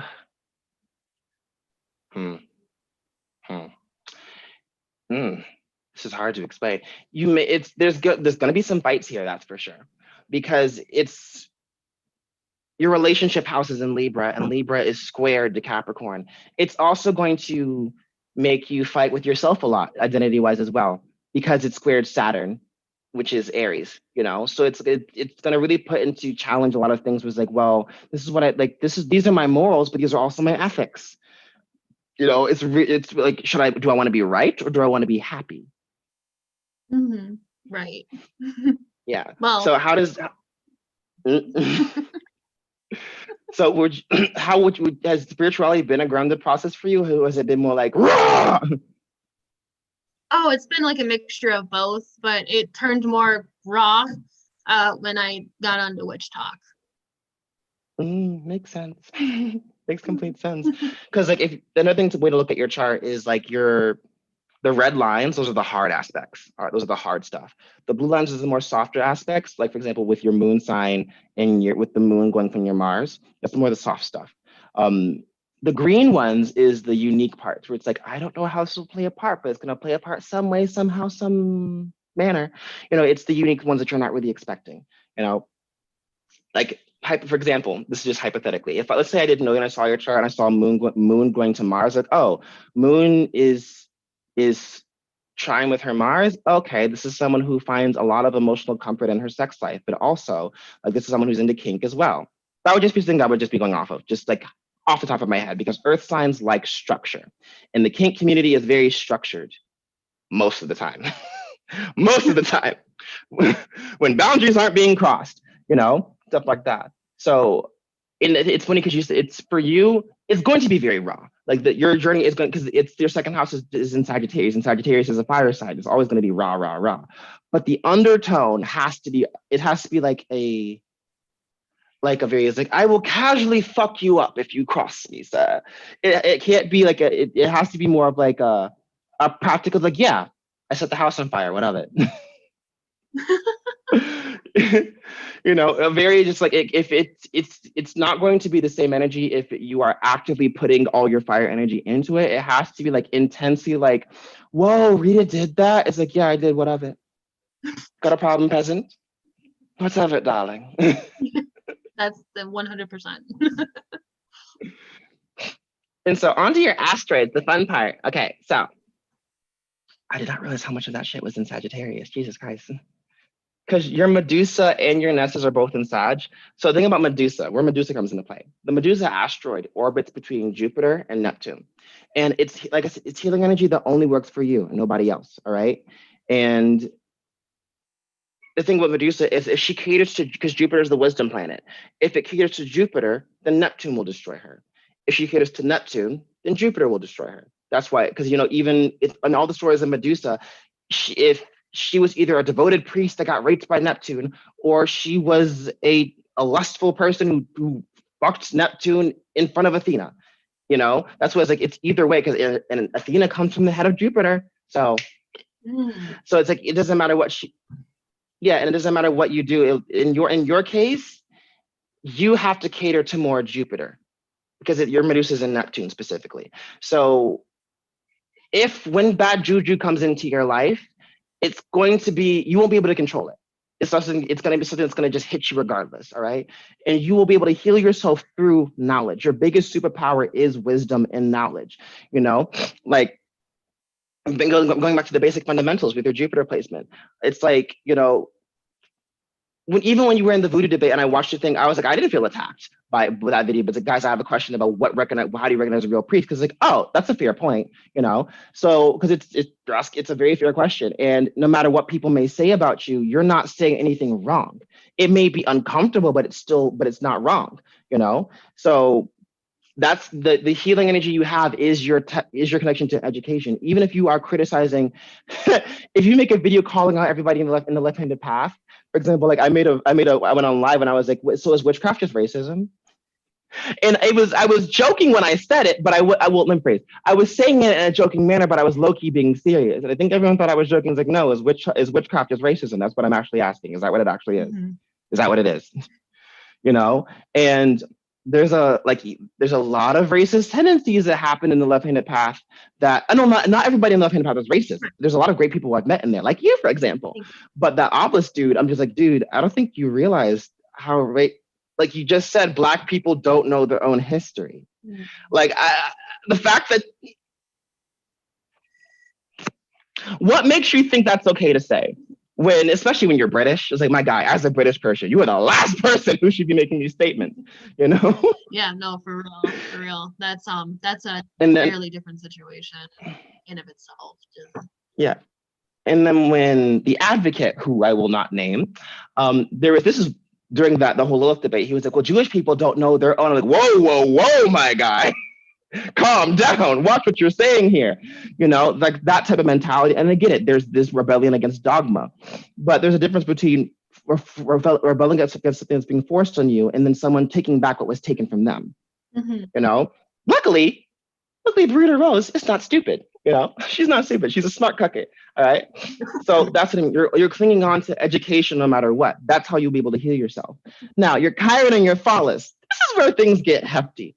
So Chiron, the asteroid, is healing energy that works for everybody else except you. All right, and that's where I'm like Medusa and Chiron. I love them and hate them both.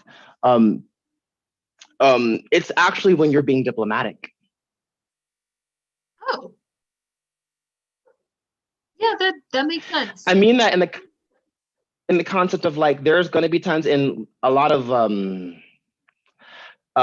Libra, because Libra is the planet of diplomacy. It's the sign where they're always trying to be neutral, they're always trying to be fair. Kamala Harris is a Libra, and I can see where this kind of has bit her in the foot. There's going to be times where a side needs to be taken. You know, there's going to be times where you won't, like, as much as it seems like the right thing to do is to be neutral, you know, neutrality may not always be the right thing, you know, and it's not in any specific topic. It's just like there's going to be times where you being neutral may not help you for your inner peace. It may be like, I feel like, yes, I'm neutral, but I don't feel right here. All right. That's an example where you are technically doing the right thing, but you're not going to feel good about it. That's an example of the wounded healer.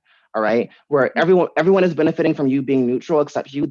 So I say, be very careful as to who you're being neutral for, you know? So like, for example, when this is where Medusa comes back into play, there's going to be times where you got to take a side.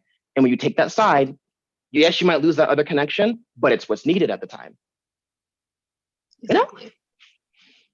You know, and then there's Phallus. I don't like Phallus. With Chiron, Phallus is the butterfly effect and decisions you can't come back from. Phallus was guarding some wine. He's a centaur. Hercules was like, hey, Phallus, can I have some wine? Phallus is like, no, I'm guarding it. He's like, no, please, I'm thirsty. Phallus is like, no. Hercules is begging and begging and begging. And finally, Phallus is like, sure, you can have some wine. And so he opens the bottle of wine, and a herd of wild centaurs smells, and they come running. Hercules tries to fight them off. Phallus gets killed. He's shooting arrows, shoots the arrow a little bit too far, hits Chiron. And that's where the poison came into full play. That's why it gets the butterfly effect and decisions you can't come back from, you know? So this is where it's like, You have to be very, and it's in your 11th house, which is communities. All right. So even when you are trying to be that diplomatic person within XYZ communities, and technically you are of someone who's in many different communities, it's where you have to be very, very, very, very careful about what decisions you make, because whatever you make, you cannot come back from that. That's you made it, it's done.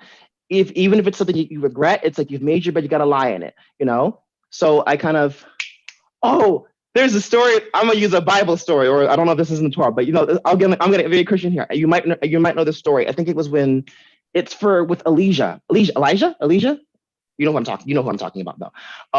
He was the king got tricked into putting out an order that said kill all the Jews, and the law at the time said that whenever you put out the law, you can't go back on it. You know, and when the king realized, oh, he tricked me because he didn't want to kill Elijah. The law was meant to kill Elijah, and he was like, oh wait, was it Elijah? I can't remember who it was. It was some prophet, and he was like, I didn't want to do that. Oh shit, and he couldn't do because he was bound by the law.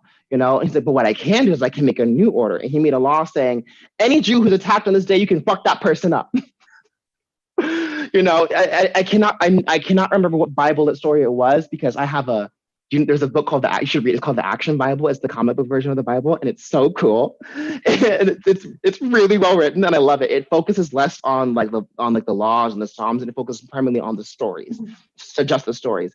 And it showed how even though you may make decisions that you regret, you can still find ways to overcome them. So for you in this case, because the king was trying to be diplomatic in this case, he was trying to be diplomatic, and he got tricked into doing a mass genocide. So instead of basically saying, hey, if they attack you, you can kill them and take everything they own. That's the best backup you could come from. That's even though it doesn't exempt him from the decision that he made, because it was very blind. It was a very blind decision. You know, he still made up for it in the best way he could have, and that's what you have to do. Sounds good. Yeah. Now on to on to Lilith. All right. So your Black Moon Lilith specifically for you, she is in the 9th house. All right. And this is good intentions. Like I said, she's good intentions gone bad. Now for you, when it's in Leo, it means that and specifically in the 2nd decan. All right. I think there may have been a lot of times, maybe this may have affected you growing up, may have affected you in school or just in Witchtok, maybe your entire life, where people really tried to shut you up. All right. They really just tried to stomp on your flames, lock you in a corner, just really just shut you down. All right. And what will happen in that case is if you're not careful, if you keep, the solution I say that is keep the energy prominent. Even if it's you being an obnoxious, large egoed person, keep it prominent. If there's another big ego in the room, as overwhelmed as you may feel, the worst thing you can do is close up. Right. You have to, because of the minute you close up and you that's when the spite from the Scorpio starts stewing. The Scorpio is very, very spiteful, you know, and that's when you start to evolve into the demon side of Lilith. Mm-hmm. Yeah, that's what I was saying. It's like I said, try whatever you can. Like I would say, if you can, whatever you can do, because at the end of the day, I don't know if Adam is Lilith a virgin. Well, technically, they did have sex, because the problem was that both of them wanted the top position, and Adam wouldn't give it up. So I do believe she's not, prior to becoming a demon. After a demon, yeah, her and who is it, Asmodeus and Samael got it on. Who's Asmodeus? Demon, he's like an equivalent to what Lucifer is, but not quite Lucifer. Sort of a king of demons. Oh, he's a fallen angel, kind of? Sort of, yeah. Is Samael is Samael a demon or no? Because I thought he was just the left hand of the Lord up high. Samael is also a fallen angel. Also equivalent to... Really? Yes. Also equivalent to Lucifer, but not quite Lucifer. I thought he was chill. I thought he was just scary. So in the story where Moses was it... Sorry. This is also just according to one book. on the draconian path, which is a lot. Oh, okay. There's okay. Yeah, there's Like, probably a ton of different references. Okay. Because the only thing I heard of, because I heard they were like, Sam, who the fuck is Samael? And I Googled and I was looking him up, and they said that I think this was when Moses was in heaven, and he was like, well, I think someone was showing him around, and he walked past Samael. I was like, I hope I never run into that angel again. Oh my God, like, because Samael was so terrifying, you know. So that's why I thought that like Jesus is the nice side of God. Samael is the you don't want to fuck with this side, you know. Like they think one interpretation of her was Samael was the angel that went around Egypt killing the firstborns. That was one version, and then another version I heard. Yeah, and then another version that I heard where he was the angel that was at Job. It wasn't necessarily Lucifer, but he was the angel that got Job. If that makes sense. Yes, that make makes sense? a lot of sense. Yes. Yeah. Interesting. So wait, is Lilith with both Samael and Lucifer? According to some myth, there's two versions of Lilith because there was a copy made for one of them. Mm-hmm. So I've read and so I've been told. I don't know how factual that actually is. I know that she preferred Asmodeus, and that's how she became queen of the demons, allegedly. And then I guess Samael also wanted her, and I get they either share her or there's another demon that Samael made as a clone of Lilith. Mm. What if it's an aspect? Again, No, like for example, I get what you're saying. In ATR, there's a Loa called Urzuli. It's weird because I don't know if some people say there's a different technically they're different aspects of Urzuli, but they're also not. There's Urzuli Frida and there's Urzuli Dantor. They're technically sisters. There's a Loa called Agwe. Agwe is the Loa of the sea. And apparently one of his wives is Urzuli, but I don't know which Urzuli it is. And because technically the female counterpart of the sea is La Serene. La Serene is like the Loa of the ocean, of all waters. But there's also some belief that La Serene is just another aspect of Urzuli. So it's like, Agwe, his wives is Urzuli and La Serene, but it depends on who you ask. You know, it depends on which sect of Booty that you're in, you know? So like some people say, well, it's the same Loa regardless. It's just a different aspect. It's my head hurts. There's so much stuff to think of. But where would you say that Lilith has played the most significance in your life in terms of that energy? Oof. So you're saying that that's just anger turned into spite when not expressed? It's more of, think of like it's with Wicked and Elphaba, you know, like in Nessa Rose and Elphaba were not bad people, but people kept assuming that Nessa was this frail, helpless little girl who couldn't do anything for herself. So when she became governor in the Witch of the East, she became this horrible person because people kept assuming she couldn't do anything for herself. And Elphaba was Nessa's caretaker. And what kept being tossed to the side, they're like, you're wicked. She's like, you know what, fuck it, I guess I will be wicked then. And then she became the Witch of the West, you know? Gotcha. Yeah, so in that context then, people used to tell me all the time, like specifically my family would tell me that I'm stupid, like that I'm dumb and that I don't have common sense. And that I would probably always need somebody to do something for me because I can't figure it out for myself. So just despite them, I became really smart. I just did my own thing. And, you know, I'm the only person who has done anything of like actual value in their life.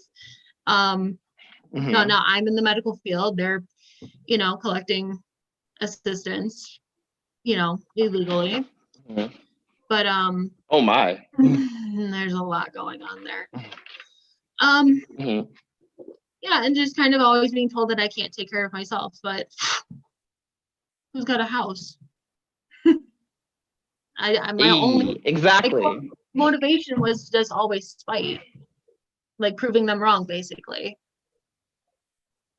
Yeah, But the thing that so what Lilith is trying to tell you is trying to teach you with your chart is more so proving their moral out of spite is one thing.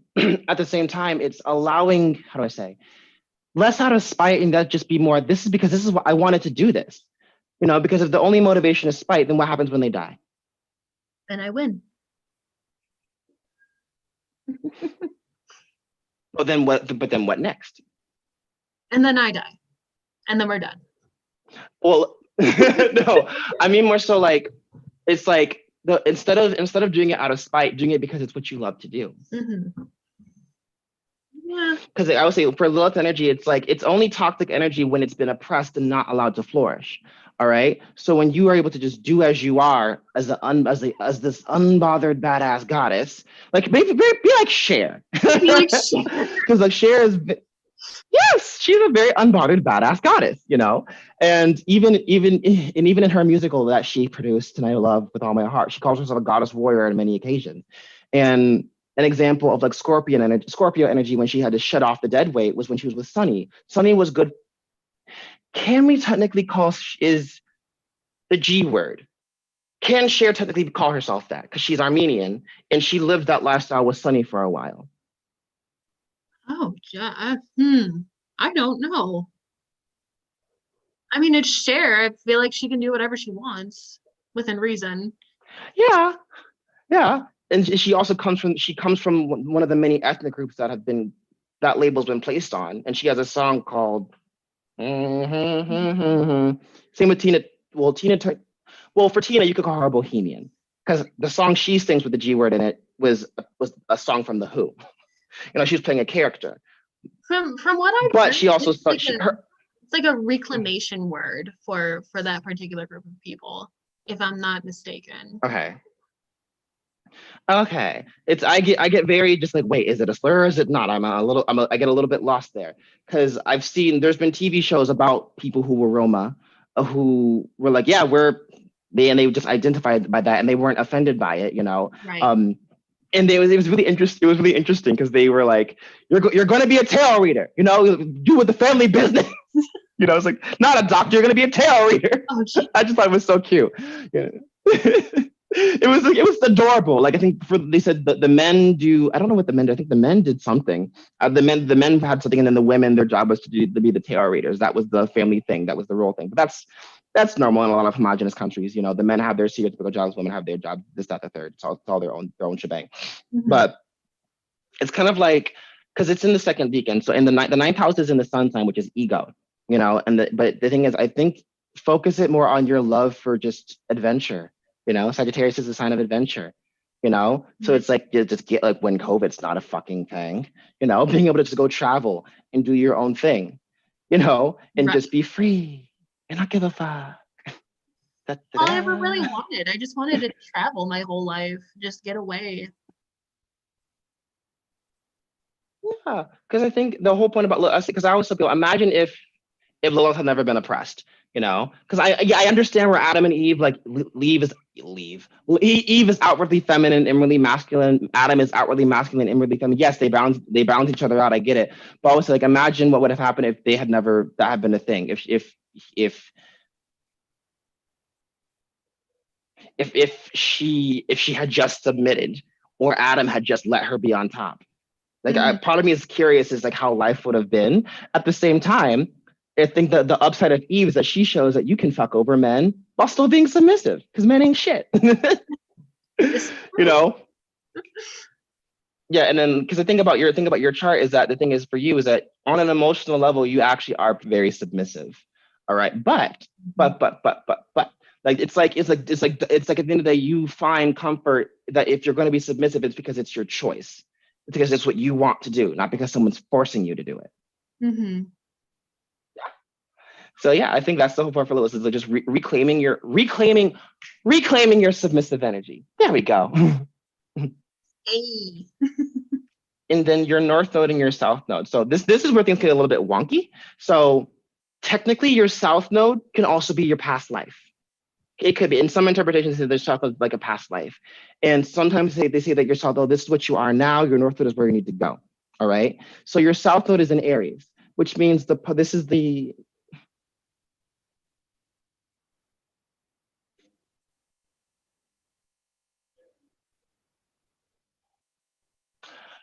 the South, be less Bloody Mary and more Elizabeth.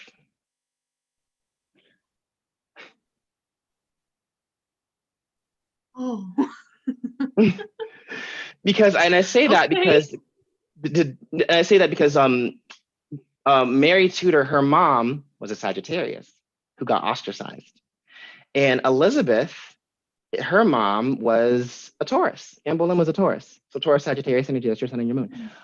And Mary Catherine of Aragon was this strong, powerful individual who got ostracized because this fucking cancer ass dumbass doesn't know how babies are fucking made properly, and just treated her like she was the dirt under her feet, and then treated their daughter like shit. This is where it comes I say Bloody Mary because it's the missing father. Because Mary was treated like shit by her father. Like Mary got it worse than Elizabeth did, And then her being Bloody Mary was out of pure spite, And even they did her dirty even to this day because she wanted to be buried next to her mom, and she got put next to Elizabeth, which sucks. Mary is the prime example of. I'm not saying your past life was Bloody Mary, no, but like she's an example of the abandoned child. Her mom was taken from her. Dad made her a servant, stripped her of her royal titles. It made her wait around on her sister all day. For a minute, she hated her sister for a bit. I'm not sure if she ever grew to love her sister. I don't know, but it just got to a point where that's why I say be more like Elizabeth, because I think at the end of her life, Mary realized that like it wasn't worth having all that spite. Despite all the things that have been done to her. At the end of the day, her sister, who was a Virgo, by the way, just saying. At the end of the day, her sister still saw her as her sister. And despite the fact that her mom died, her dad was here. I don't know what Edward was doing. But, and at the last minute, Edward gave the crown to somebody else who she had to kill. Oh, my goodness. Yeah, because Jane, you won't see her, but Jane Grey, the 9 Days Queen, who she was queen for 9 days and married through a rebellion and then had her beheaded. That poor girl didn't even want to be queen and got thrown into that. Bless her heart, But I think at the end of the day, Mary realized that her sister was the only person who hadn't abandoned her. Gotcha. Which goes back in because and her husband and her husband didn't like her because she married Philip. Yeah, and she thought she was pregnant. It turned out to be stomach cancer. Oh no. Yeah, Mary just did not have a good life. Poor Mary. All right, and your sun sign, your North Node is in Libra, which means that I know I said like this is your Chiron, this is your Phalos, but like Libra at the end of the day, it's all about balance. Balancing between your obligation, like what you want, what you need, your morals versus ethics. Your obligations and what you're obligated to do and what you do out of the kindness of your own heart. All right, and it's specifically it's in your 10th house, but it's on the submissive end of your 10th house. All right, which is like it's like, and Libra is, again, it's the sign of relationships. So like, how do I say? You don't want to be the Libra that only finds a sense of self when she's in a relationship and when she's around friends. You want to be the Libra who does it because she genuinely gives a fuck, and it's kind of like it's like you want, how I say, because we have the same North Node. It's kind of like how you don't make your dreams your reality, make your realities your dreams. Okay. Like, don't live out your dreams, because again, dreams is fantasy, live out your reality. When it comes to like being right versus being happy, like for example, like sometimes what means the right thing to do is to accept the fact that you're not always right, and you may have all these morals, and sometimes regardless of your morals, there's still ethics, and sometimes they may be ethically correct, but it's not morally correct, so it's that finding that balance in your life. And it's specifically in the 10th house, for example, like when it comes to when you're working in health services. Yes, this old person cussed you out and called you every name in the book, but guess what? They still need your help, and you're not going to be Nurse Ratched. Right. Yeah, and that is your entire chart. Any questions? No, I thought that was a really awesome and in-depth reading that brought up some stuff that I didn't think would be in my astrological chart. All right, but for everyone watching, thank you for watching. We had an amazing time, and like if you want to follow Burita, her at is it's literally in the title. Never mind, it's literally in the title of the live. Follow her on TikTok and anything you want to plug. Just follow me on Instagram and TikTok, mostly on TikTok at Burita_Rose.